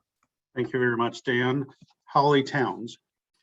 Oh, hello. My name is Holly Towns. Thank you for letting me speak. I'm a licensed mechanical engineer who has specialized in energy efficiency in buildings my whole career. I am also a longtime Washington resident. Among other things, I worked as a commissioning agent and for 2 utilities in the state, and am active in ASHRAE. In retirement, I have volunteered to advocate for thoughtful, informed, and reasonable actions to fight climate change in the building sector. I am here to support the long efforts of the MUV committee to meet their obligation to reduce the emissions of greenhouse gases in the state energy code. The energy code has gone far in improving efficiency. Now, the next most cost-effective step to meet our state's climate goals is reducing substantially the use of fossil fuels and electric resistance for space and water heating. I specifically support and ask you to support the space and water heating efficient electric equipment proposals recommended by the MUV and proposed by RMI. When I worked at Puget Sound Energy in the commercial energy efficiency program, we incentivized new buildings to convert from electric heating to gas heat. It made sense at the time where electricity was produced from coal and gas. But now fossil fuel on site does not make sense for any part of our state, since all electricity will soon be from clean sources. And now is the time to move away from fossil fuel heating to efficient electric heating to meet the state mandates and combat further climate change. Heat pumps are efficient and effective way to cut energy and fossil fuel in buildings. Since 2000, 20 years, I have worked on many commercial buildings in the Northwest and California which use heat pumps successfully for heating. They do work and work well. New technologies and refrigerants continue to come online that will make them easier to use and better for the environment. Buildings are the second largest contributor to greenhouse gas, and all buildings will need to be addressed in the coming years. It will be far cheaper to make these changes at the time of construction than having to retrofit more buildings. In truth, I think the proposed code changes do not go far enough to reduce fossil fuels with all the exceptions. And despite the many compromises through the proposal, though, it is a concrete step forward to fight climate change. So please support the reduction in fossil fuel or resistant electric heating in the proposed energy code. Thank It you, is Holly. only natural that the gas industry is fighting this hard. I'm almost done, but this is Okay, yeah, you got it. but this is the right way forward after many, many hours of committee work and compromise. So I ask you to move these proposals forward without changes for public comment. Thank you for your time and for the many hours. Thank you very much. And just as a reminder to everyone, you can submit written testimony, and if you have, there's no need to read it. We do read any testimony that's given to us. We're a pretty proactive board. So, well, thank you for your time, and I will submit it in writing as well. Thank you. Thank you, Holly. David Streeter. Hi, thank you, Chair Klein and members of the council. My name is David Streeter, and I represent the Washington State Hospital Association. I'm here because we have a very strong concern about proposal number 136. This is the water heating proposal. Our concern is that the revised version of this proposal poses a problem for hospitals due to backup energy requirements that are required by the federal government. The Center for Medicaid and Medicaid Services requires hospitals to have 96 hours worth of energy as a backup in case the electricity grid is down. And this requirement is part of the accreditation process to participate in federal health programs and ensures patient safety when electricity goes out. Currently, this backup power is provided by fossil fuels due to current technological limitations, and this is unlikely to change for the foreseeable future. We're concerned that the way that the revised version of your proposal is worded is that it could preclude hospital water heating systems that are either new or retrofits from being powered by fossil fuels in the event that power goes out. And so we request that you include a similar exemption for healthcare as you do in proposal number 103. This is the space heating proposal. Number 9 provides an opportunity for healthcare buildings to work with code officers to ensure that to work with them over special circumstances. And this would give hospitals the opportunity to ensure that their federally required backup power requirements can be met without jeopardizing compliance with the requirement. And so again, we ask that you include that similar exception. The other proposal that we are concerned about is number 78. We have a strong concern that this will increase costs for construction projects for hospitals. Right now, hospitals are very, very, very financially vulnerable because of the COVID-19 pandemic, and this could create a severe financial hardship. And so we ask that you include a financial hardship exemption similar to the Clean Buildings Rule. The financial hardship exemption is found in WAC 194-50150, and including that would make it a lot easier for hospitals to comply with proposal number 78 over the long term. So thank you very much. Thank you, David. Please submit that in writing too. There's a lot of information there. Okay, thank you. Yep, next up, Andrea Smith. Thank you. Good afternoon, Council. This is Andrea with the Building Industry Association of Washington. We are one of the state's largest trade associations. We represent builders, remodelers, and other organizations, about 8,000 members. So our main mission is to make sure that our members are protected and that families in Washington across all income levels can enjoy the American dream of owning a home. So we are here today to voice our opposition regarding the proposals 103, 136, and 179. First, we believe it's not the council's authority to ban natural gas on the basis of reducing greenhouse gas emissions. There is no legislative directive to do so. In fact, House Bill 1084 was not passed last session, which was an attempt to ban natural gas. Adopting a code that would effectively phase out an entire industry that produces 15% of the electricity that we consume in our state would be a major overstep of authority of this council. We oppose the proposals on the basis of increasing the cost of constructing multifamily housing units. These proposals will add an additional $13,350, if not more, to the cost of building a multifamily housing unit. That is not in the best interest of Washingtonians. Also, we have not been informed of any work group on economic impact study. And so we believe that that study must be completed before any code changes are adopted. Phasing out natural gas is not a viable solution for our state.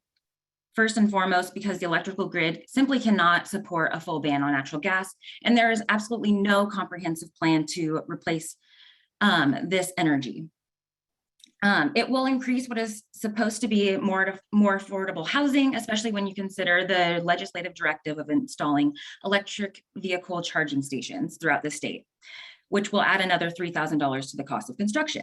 So for every $1,000 increase on the cost of building a new home, that prices out 2,500 people out of owning a home in Washington. We have a housing affordability crisis in the state, and we need more housing that people can afford across all income levels. Let's not leave our fellow Washingtonians behind, because everybody deserves a place to call home. For those reasons, the BIAW believes that the council should accept the committee report, but exclude these three proposals. Thank you for your time. Thanks, Andrea. Amy Wheelis. Thank you, Chair Klein and members of the council. My name is Amy Wheelis, and I'm with the Northwest Energy Coalition and also the public representative on the Energy Code tag. I want to thank all the members of the tag for the substantial amount of work that was put into all of these proposals and outside of the meetings, which, as Chell mentioned, span the entire summer. Many of these proposals were worked over by multiple people and multiple organizations to come to a place of consensus. And in some cases, the group was not able to reach consensus. But I think that's natural. This body has direction from the legislature to push the energy code to be more efficient, to lower energy bills for customers and move away from fossil fuels. And there will be disagreement on the best way for us to achieve those targets. I urge this body to move forward the full package for public comment. The tag and interested stakeholders have put in thousands of hours of volunteer labor and put a lot of feedback onto the table. And now I think it's time to hear from the broader public on these issues to help perfect the energy code. As Dan said earlier, we did hear from many experts throughout the process, and I look forward to hearing from many others impacted by the energy code and by climate change during the public comment process that helped the State Building Code Council make their decisions. Thanks for your time today. Thank you. Peter Godlewski. Good afternoon, council members. Thank you for the opportunity to provide comment this afternoon. For the record, Peter Godlewski with the Association of Washington Business. Also coming here with some concerns and urging your opposition to the three proposals we've just been discussing. We did submit written testimony, so I'd like to highlight just a few points. First is the concern about grid reliability that this and power adequacy that these policies would put at risk. We're already concerned about having sufficient energy available for our state and requiring or removing a fuel source that is an efficient and affordable fuel for efficiently heating buildings puts not just those building owners under some financial risk, which we're also concerned about, but also the greater state for risk of large blackouts. We do not think that the justification for the fairly small amount of greenhouse gas reductions is worth that risk to the state at this point. And another principal concern is the impact on our small and medium-sized businesses. These businesses have had a tough 18 months. They have another tough series of months ahead of them. The increased prices that they are going to see through this policies are going to show themselves both at higher rents and then higher operating costs as they pay for a higher, less affordable form of energy. That then makes it harder for people to start businesses or keep them afloat during difficult times. And we do not think that this needs to be another pancaking of costs onto our business sector. Finally, we'd also like to highlight our concerns with the lack of an economic an impact statement on this policy. We think that the policy did deserve a more thorough economic impact, and that would have shown and quantified the costs versus the benefits of this policy for members of the council this afternoon. And then finally, we also believe that the discussions for these policies is at the legislative level, not at the Building Code Council level. We don't believe that there's still sufficient authority to do so. And additionally, the legislature has chosen to delegate some studies at the UTC and Department of Health level about the impact of fuel switching on the broader state that we think would help inform and provide more, again, additional information that might help make these proposals better and less risky for the state as a whole. So again, we appreciate the opportunity to provide comment, but do urge a no vote on this. Thank you. Thank you. Thank you, Peter. Just a quick update so everyone knows. At about 10 of 2, we're going to take a quick break, so people can stretch their legs, do anything they need to do. And then we'll resume at 2 o'clock, at which point Todd will be taking over. Jesse Gamble, you're up next.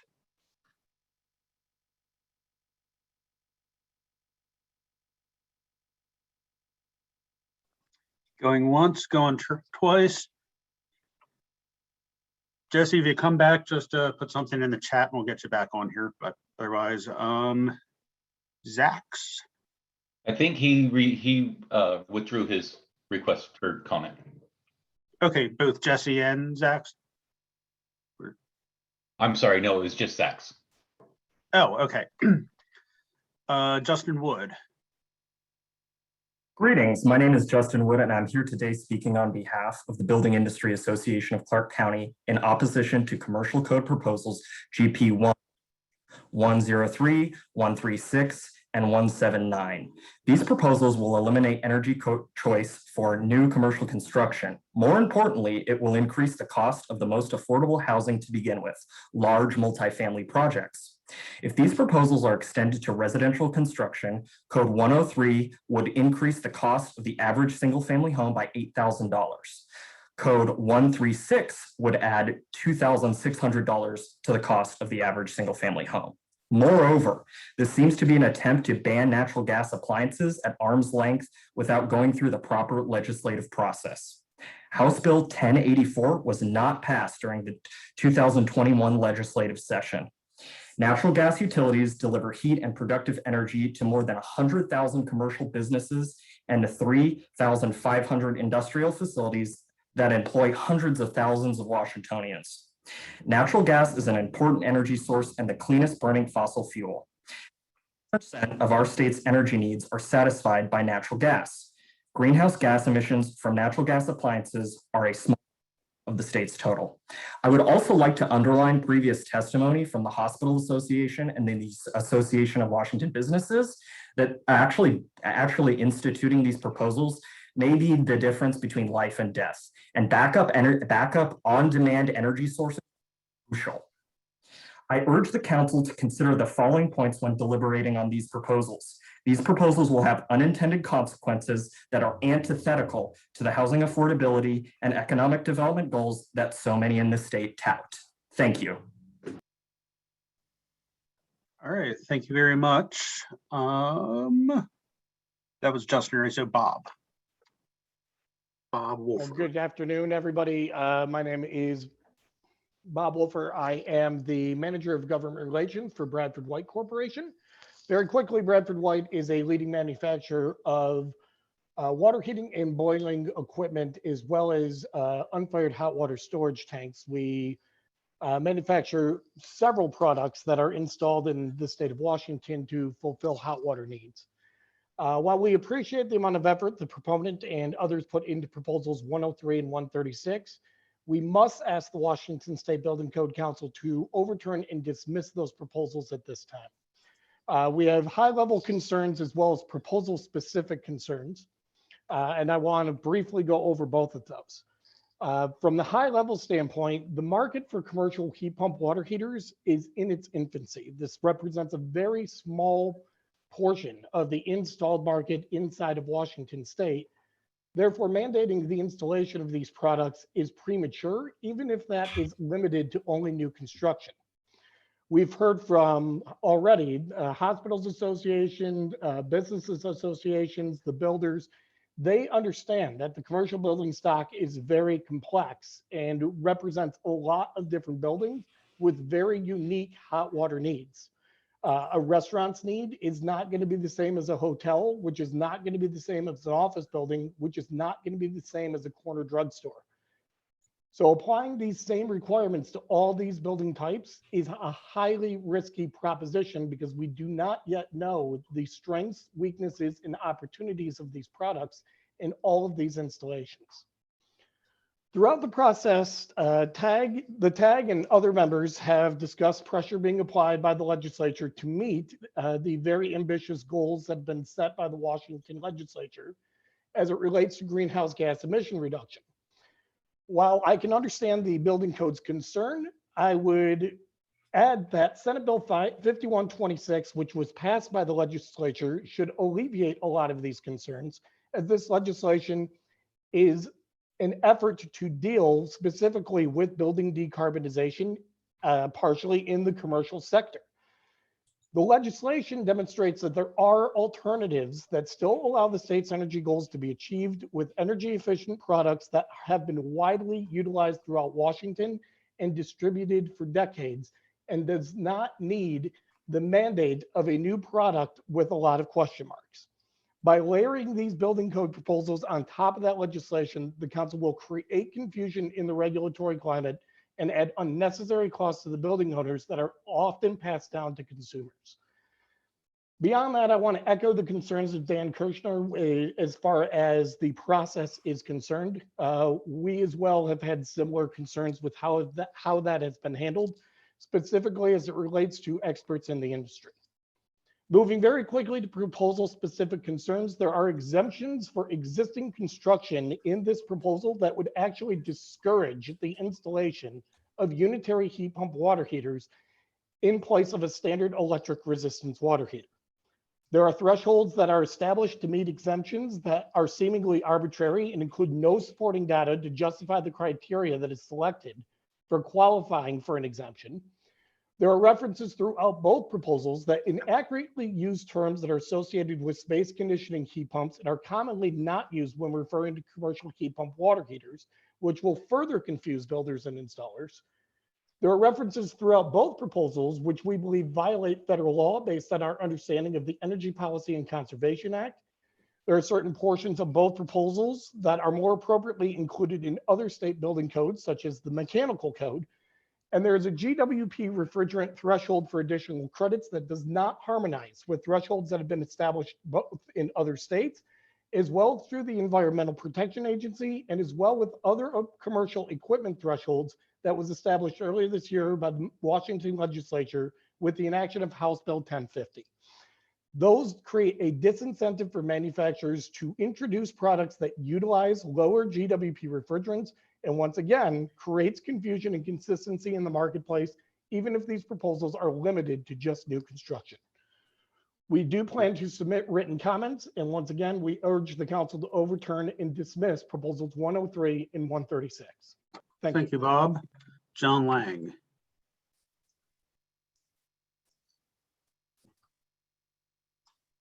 John Lang, going once, going twice. All right, Bill Will. Bill Will from Washington Solar Energy Industries Association. Want to thank the committee for the opportunity to talk this afternoon. I'd like to urge the committee to move forward to the public comment phase for the entire package of energy code proposals.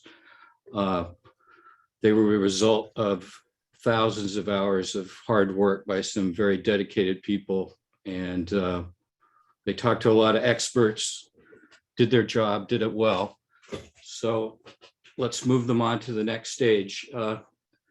In terms of the solar components of the energy code amendments, I want to reassure everyone here today that the solar industry in the state is ready to step forward and grow and meet the demands that these code amendments are going to bring.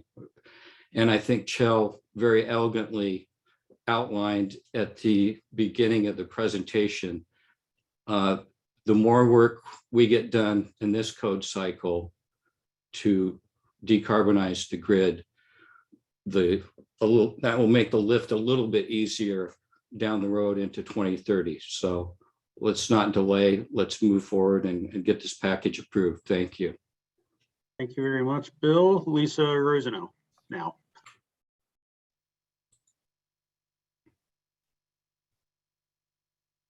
Hi, thank you. Can you hear me? Yep, I can now. Great, thank you very much. Thank you, Mr. Chairman and the Building Code Council members for the opportunity to share a statement. I'm Lisa Rosner with Evergreen Technology Consulting. I manage the technical support and training program for the commercial provisions of the Washington State Energy Code. I've been in this role for 10 years. This program is made possible by the generous support of the Northwest Energy Efficiency Alliance. I'm also a voting member of the Energy Code Tag representing code consultants.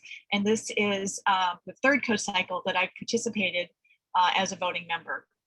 ETC would like to voice our support for the body of work from the Energy Code Tag.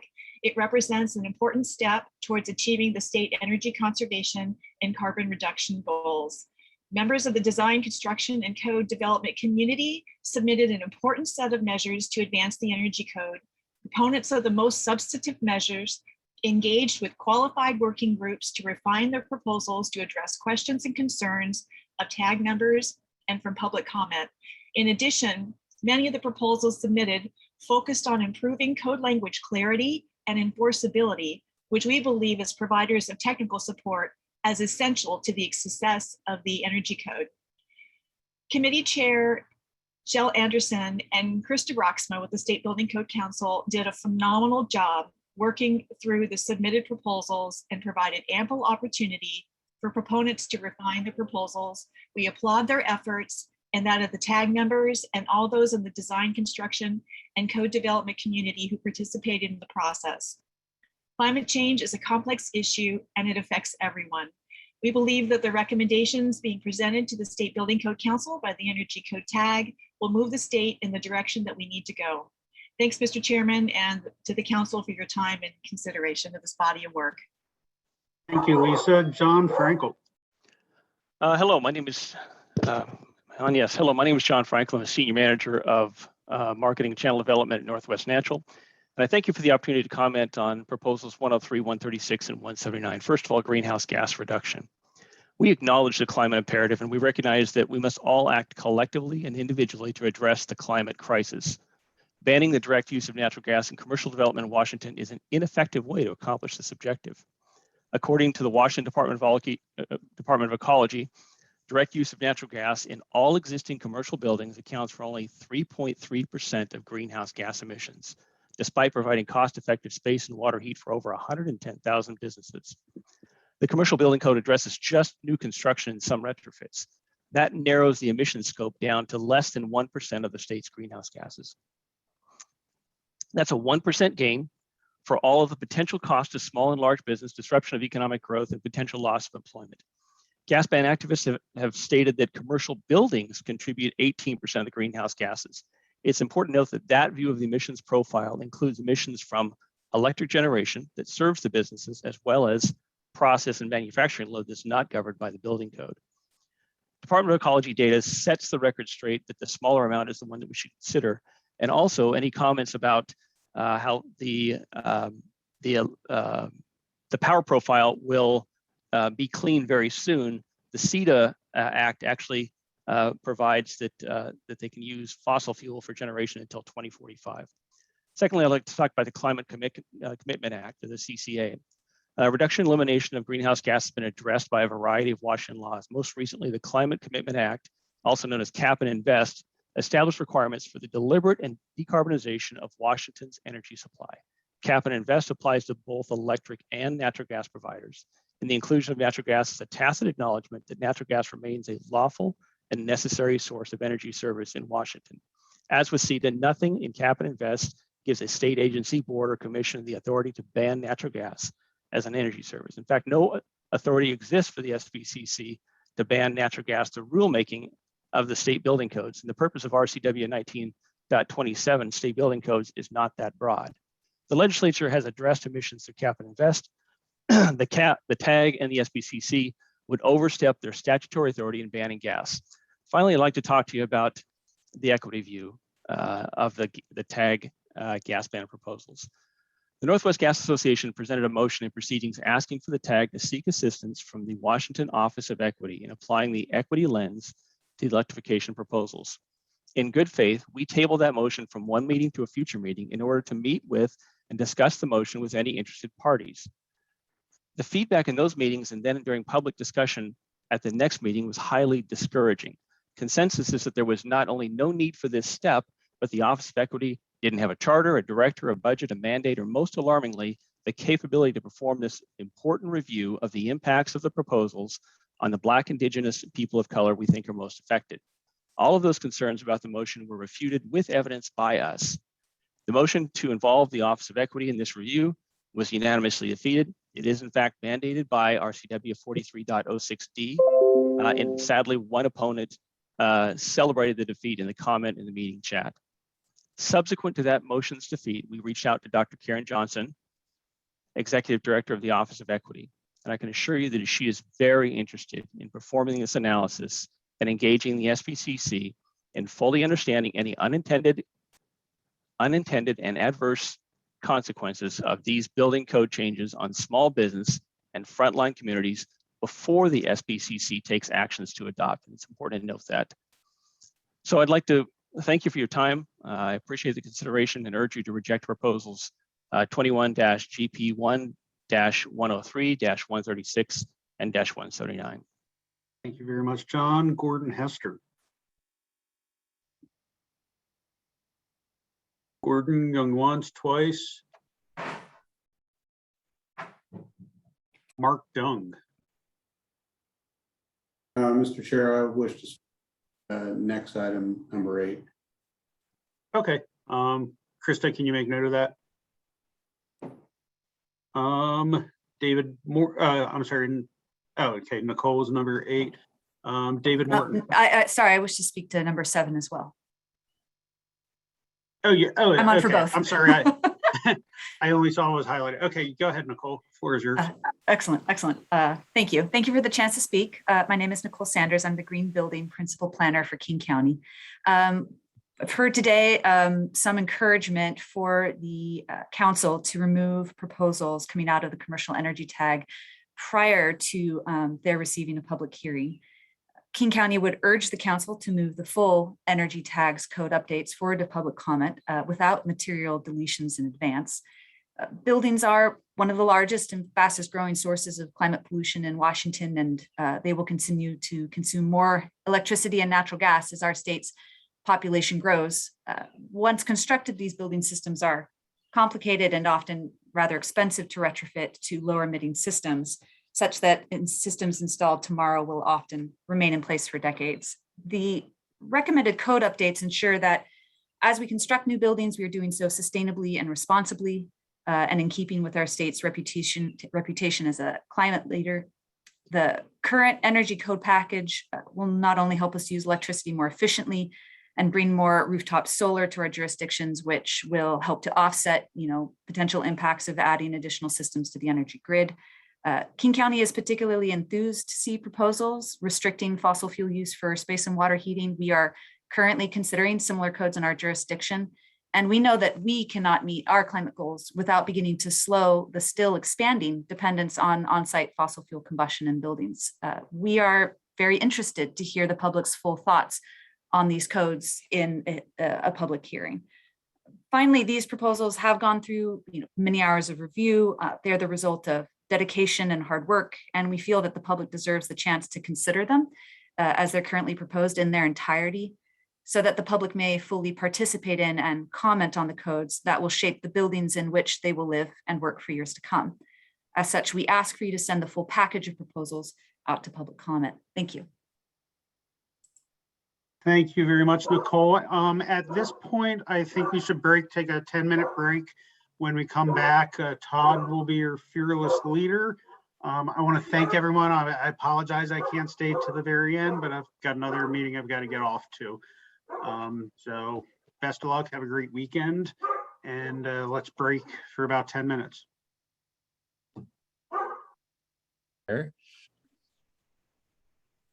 Thank you.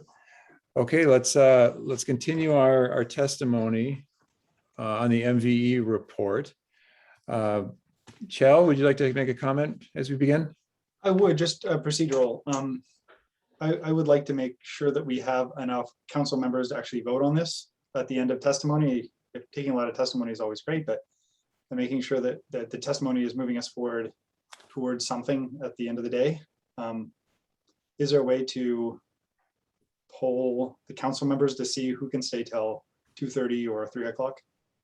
Yeah, and I think that's a good point, Chell, because my understanding of what the council took action on was not to a time certain, but rather to adjournment.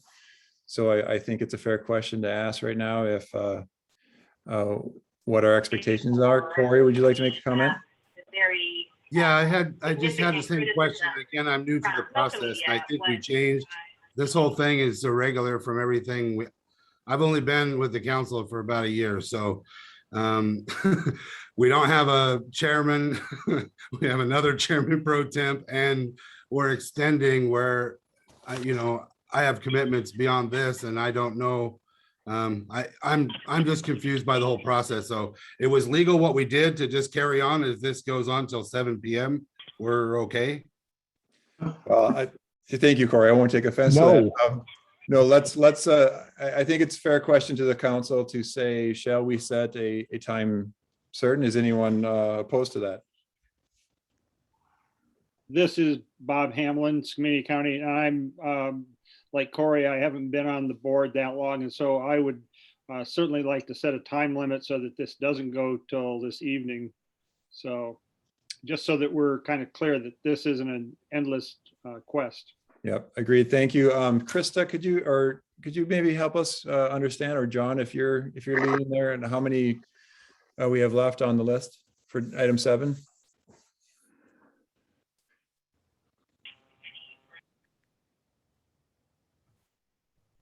Okay. Mr. Chairman Pro Tem Craig Stevenson, if I may, with International Code Council. Yes, please. Please establish that you still have a quorum, because over the 25 or 30 years that I've followed the council, this number 8 is very important. I know you had the discussion at the beginning of the meeting, so if you would, just so that it's for certain that you have the quorum that you need per the council bylaws, per the council rules, just establish you have 8. Thank you very much, sir. Yep, well advised. Thank you. I'm happy to do that. In fact, let's just take a quick pause here, and Krista, if you wouldn't mind, quickly polling, please. Okay, Anthony Mashmet. Jay Arnold. Here. Al French. I'm here, but only until 2:30. I've already canceled my 2 o'clock meeting. Jim Milbauer. Present. Robert Graper. Here. Tony Doan. President, also will not be available after 2:30. Chell Anderson. Present. Phil Limley. I am present till 3. Corey Wilker. I'm here till 2:30. Bob Hamlin. I'm here. Caroline Traub. Present. Micah Chappell. Present. And Todd Bayreuther. Okay, present. Thank you. I see a hand up from Representative Hoff. I'm sure you can advise as well on this matter. Well, if indeed spending till midnight on the floor of the House is any indication of not being in favor of a time certain, I would suggest that. I guess if you established a time certain with this, with the magnitude of folks that want to address the council, it would be difficult to do, number one. Number two, I'm just curious as to how we would do that mechanically. if indeed we wanted to do that. I'd be opposed, although I don't have a vote. I would be opposed to setting a time certain with the understanding that a lot of folks have to leave. This is just, the issues here are just too large to reduce the testimony and then lose council members at the same time, I guess, is the flip side of that. Yes, thank you, Representative Hoff. Commissioner French, please.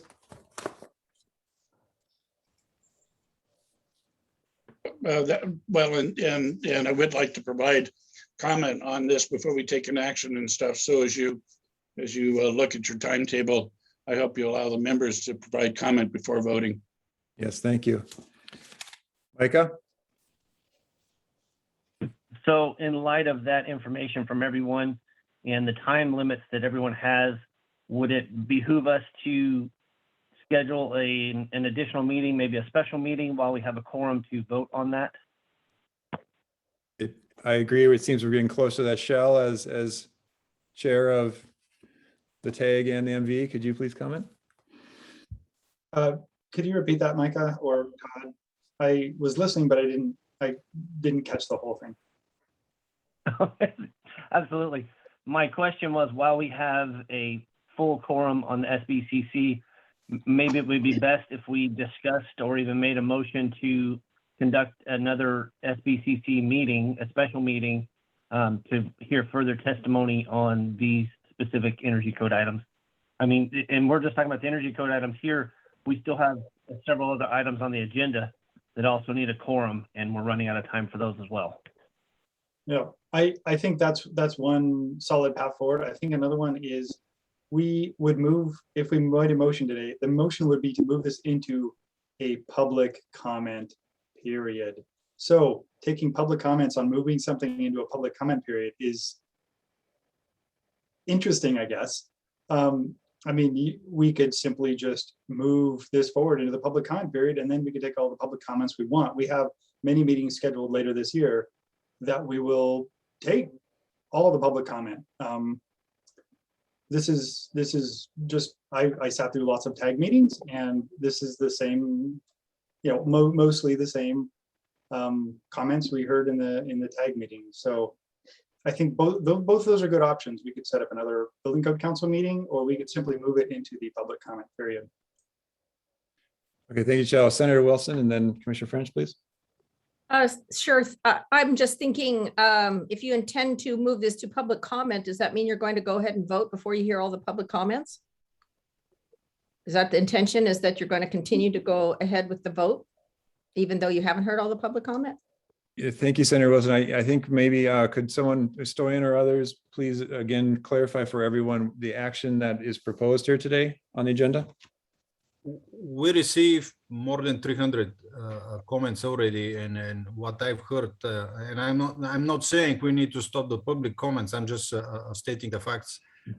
Most of these comments we already received the written testimony, and there was another option if the chair Andrew would limit to a minute or two. He decided to keep everybody, you know, provide their testimonies without any time limitation. So this is where we are. We have an option to call for a special meeting. There are requirements in RCW 42.30.080. And if Dirk is here, he may be able to provide more legal details on this. Thanks, Stoyan. I am here, and just to answer your question, Senator Wilson, there have been a few other questions too regarding what we're doing here. You know, this is an open public meeting of the State Building Code Council. This is not technically or legally public testimony on the proposal. The council is allowing the public to comment at this point for purposes of helping to inform their vote on moving forward the proposed rules. But the moving forward of the proposed rules will open up a public comment period, which in turn will provide ample opportunity for the public and interested parties to submit formal comments on the proposed rules.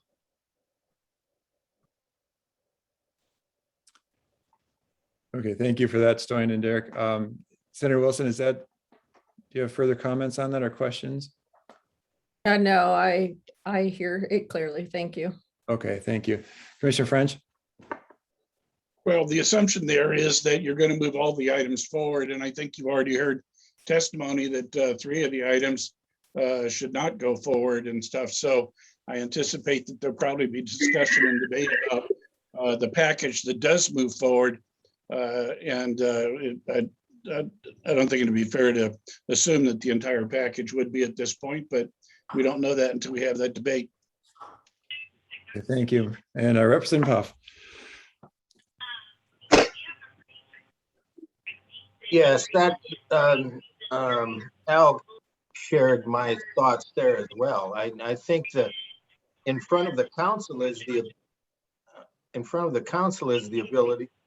We have some feedback coming from somebody here. Can staff mute that person, please? Looks like the 509 number. Thank you.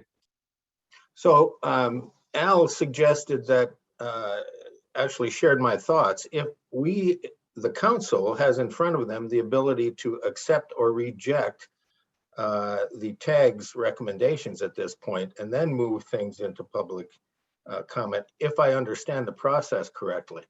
So what's being suggested to move the entire slate ahead doesn't really sit well with, I'm sure, some of the folks on the council as well as some of the folks testifying. Okay, yeah, thank you. And I see what Andrew did put me in this position. So I think as Chair Pro Tem, I think we do need to err on the side of caution, continue in the process that we've established here. We'll try to bring in the time limits without setting firm 1 minute. But I think the question then to the council I have is, do we continue as is and potentially not take action on this, but try to get through the testimony? And that would imply to me then the other items that we were trying to take formal action on today will also have to be deferred until a special council meeting. Is that correct? The alternative is we pause here on this testimony, which sounds funny to me, but we potentially could, and then take action on the other items today while we still have quorum. Is there a recommendation here from staff or other council members? Stoyan, I think you're muted, please.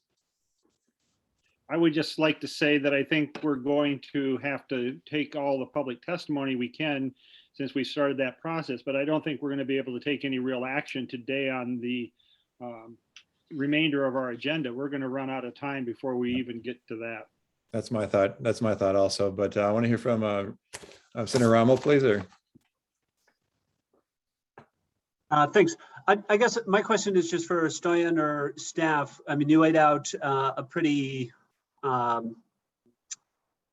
carefully crafted schedule for the workload for the next more than a year. What does delaying this vote look like in terms of that whole work plan? In my opinion, we will need a special meeting because we need to file the CR 102. We have it in the plan. We have it in October, so everything is connected.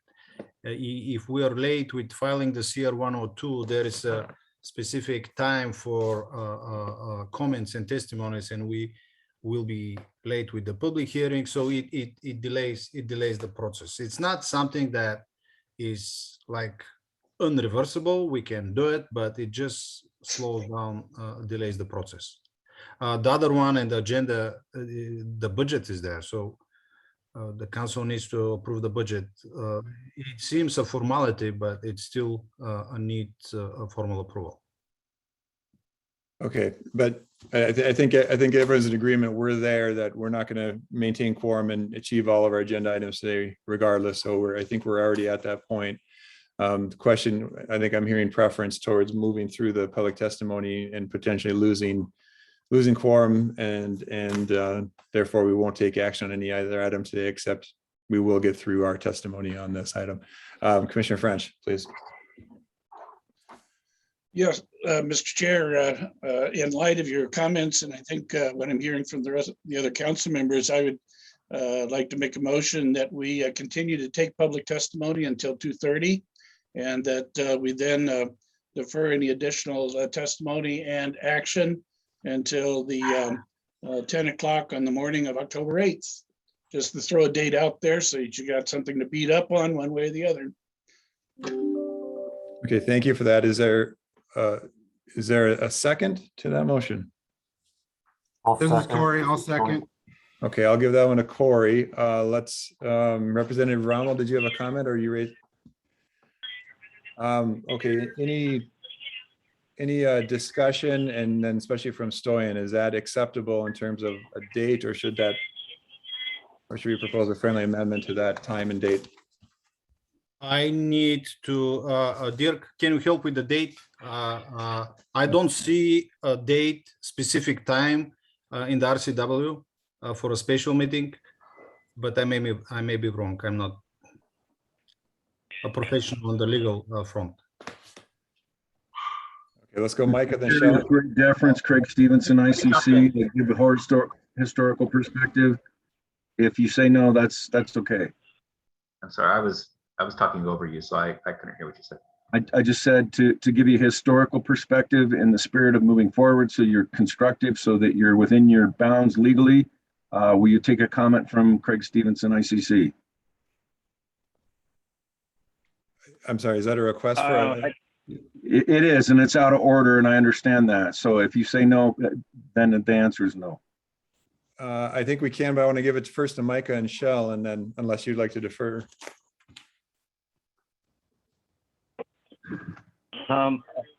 Actually, I think we probably need to discuss the motion because we're running out of time. Folks leaving at 2:30. So give us just a second, Craig. I think that we should change the date, if you're open to it, Al, to Friday, October 1st, just based on the schedule that we're up against. I would hate for us to push it out all the way to the 8th and then maybe even needed another meeting in between there. So I think if we're going to do a special meeting just for testimony and pushing the leftover items on the agenda, that the sooner we do that, the better. So if you're open to that friendly amendment, I would recommend Friday, October 1st. I'll second. I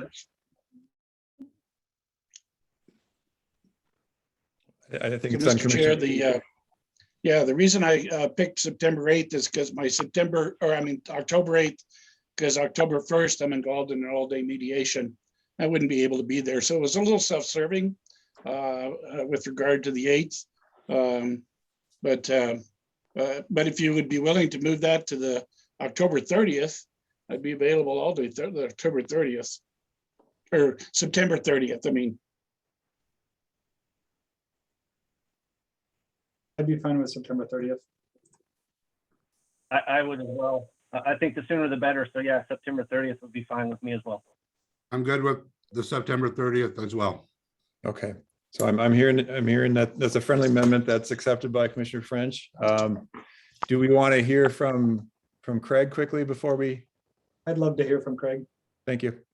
Thank you very much for the deference. I realize that this is an interruption and it's out of the ordinary, but I know that you're statutorily bound by certain dates within statute to get your report. You have your public hearings that you have to take in October and November. You do that on the east side, you do that on the west side.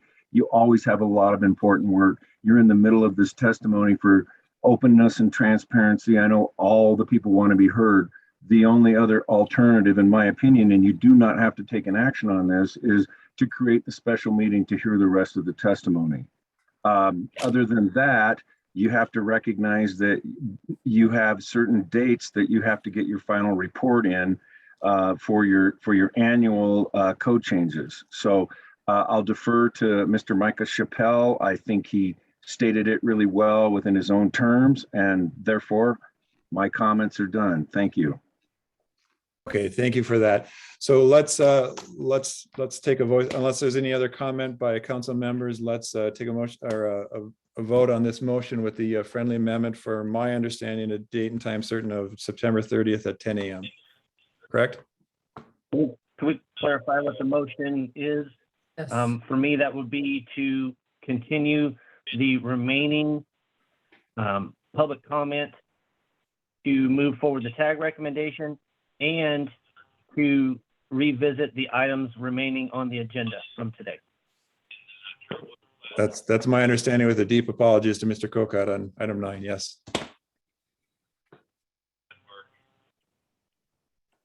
Okay. If we're ready. All those in favor signify by saying aye. On question, are we on? Aye. Mr. Chair. Aye. Aye. Nay. All those opposed, nay. Nay. I'm seeing head shaking here. Do we need to take a roll call? That was a little messy. Okay, I'm hearing yes. So Krista, can you please take a roll call? Jay Arnold, Aye. Al French, Aye. James Milbauer, I'm sorry, I didn't hear the call for the question. I had a question. That date is very difficult to me. I agree with moving it, but I'd have a hard time making that date. So I'd have to go with no.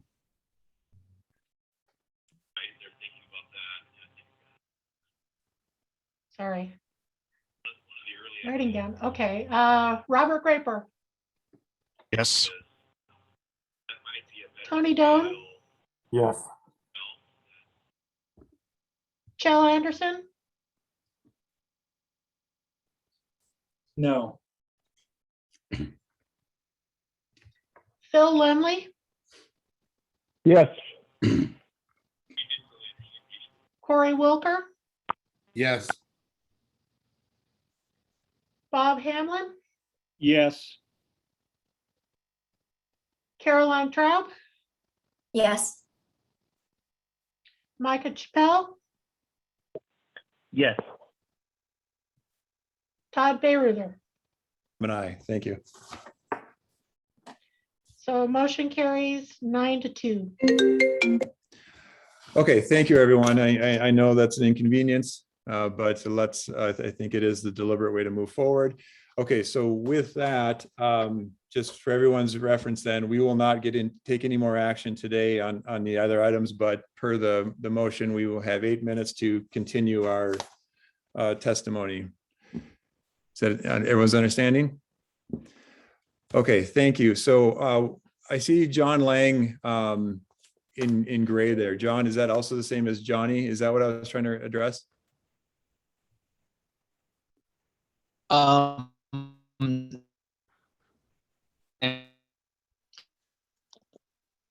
Mr. Lang, I'm sorry. I'm afraid we can't hear you with your internet connection. Oh, sorry about that. There we go. Go ahead if you'd like. Okay, thank you. Yes, no, I just meant to say I'm not Johnny. I am someone different. Thank you. I represent WASIA, Washington Solar Energies Industry Association, and I just want to make a quick comment that I represent the overall clean energy economy in Washington, which was estimated about 84,000 workers at the end of 2019.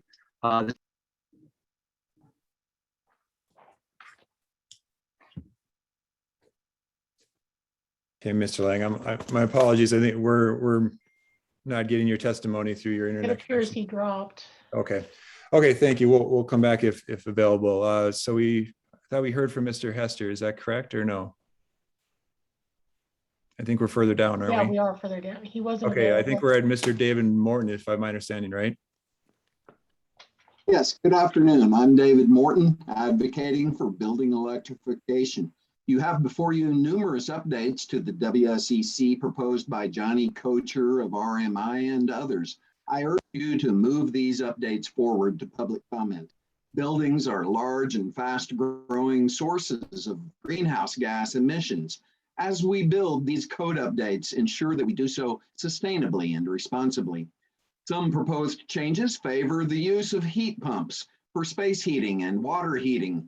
Heat pumps run on clean electricity, are 200 to 400% more energy efficient than gas equipment. As the climate crisis worsens, phasing out fossil fuels is critical. Making these updates now will prevent costly future renovations. We need to use electricity in buildings instead of fossil fuels. I support the energy code proposals. Please send the full proposal package to public comment. Thank you. Okay, thank you. Okay, Mr. Michael Frank, if you're with us.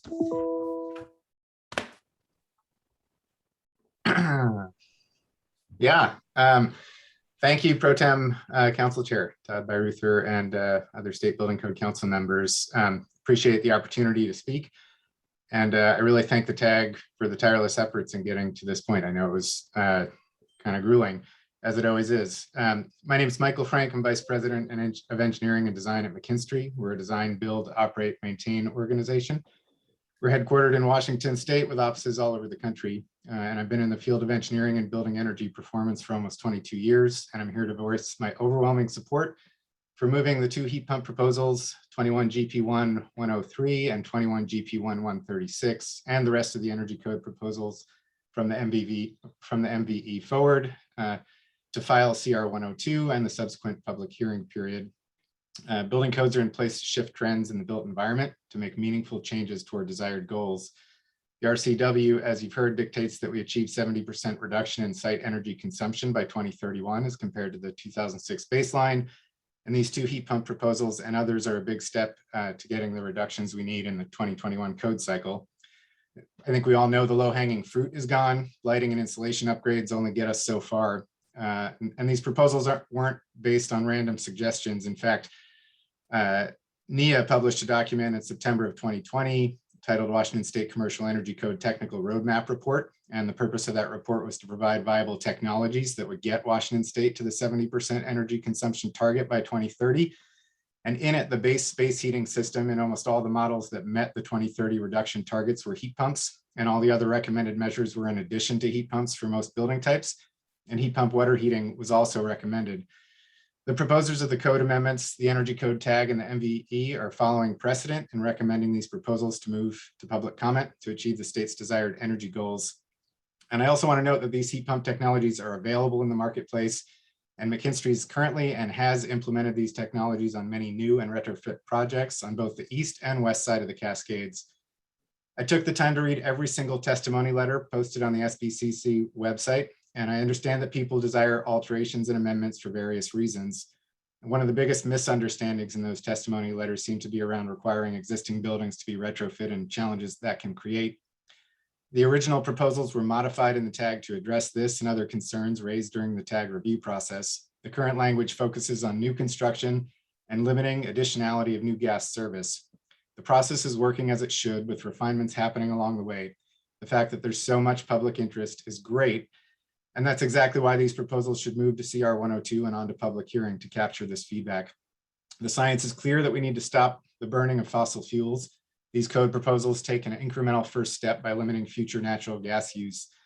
So to reiterate, there's viable heat pump technology on the market. Projects are being built with this technology on the east and west side of the Cascades every day. These proposals are a big piece of the 2021 code cycle, hitting the required incremental goals, and sets us up to achieve the 2031 targets. And the code development process is working, with refinements being added to account for situations where the technology was deemed impractical. With that said, I urge the council to incorporate these heat pump proposals and the rest of the energy code proposals from the MVE committee to CR 102 and the subsequent public hearing. Change can be hard, but it's also necessary if we're going to make meaningful progress towards our energy consumption goals. Thank you so much for your time. Okay, thank you, Mr. Frank. And I think we have time to take one more today. Ms. Elizabeth Joyce, please. Great. Good afternoon. My name is Elizabeth Joyce. I'm a senior mechanical engineer and HVAC designer with Arup here in Seattle. We're a full service consulting engineering firm. And I'm also on the Energy Code Tag as the mechanical alternate and participated in the tag process for these code proposals. I'm here to voice my support for the code proposals related to heat pump space heating and heat pump water heating, numbers 103 and 136. I want to reiterate that these proposals have been thoughtfully developed and vetted via the TAG consensus process, and they've been adjusted and considered for technical considerations for equipment functionality, safety, availability, and performance, for different climates and building needs across the areas of Washington State, and for new construction and retrofit cases, and have clearly been voted up by the TAG. Obviously, these proposals will save energy and cost off of utility bills for customers, given the high efficiency of heat pump technology. One thing I also wanted to speak to is the incremental capital costs associated with these, which is something that people have brought up through this process.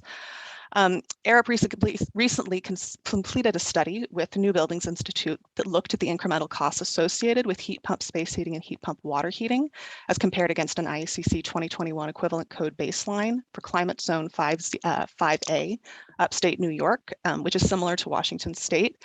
And we found that the incremental costs of these measures are modest, are small compared to total construction costs, and can be offset either partially or completely by the avoided costs associated with avoided gas infrastructure when looking at full electrification. So again, we want to reiterate our support for this and indicate that the costs are modest, the savings are there, the savings are real, the technology is ready, and it's time to adopt this into the code. Thank you. Okay, thank you, Ms. Joyce. Okay, with that, we've reached our agreed upon 2:30 time limit. What motion or what action am I looking for here? A motion to suspend or continuance until time certain? September 30th. Mr. Chair, Go ahead. the motion Commissioner. is a motion to continue the meeting. Thank you, Commissioner French. Is that the motion? Second. Yes. Okay, thank you. And I heard a second from Corey. So again, the action here is to continue on September 30th at 10 a.m. Can we do this by voice vote, please? All those in favor signify by saying aye. Aye. Aye. Any opposed, nay? Abstentions, thank you. Okay. Thank you, everyone, for your patience today. It was unavoidable with our executive session with the litigation. So we look forward to seeing everyone again next week. And thank you for your contributions. We are adjourned. Thank you. Thanks, Todd, for stepping up. Thank you. Thank you, Mr.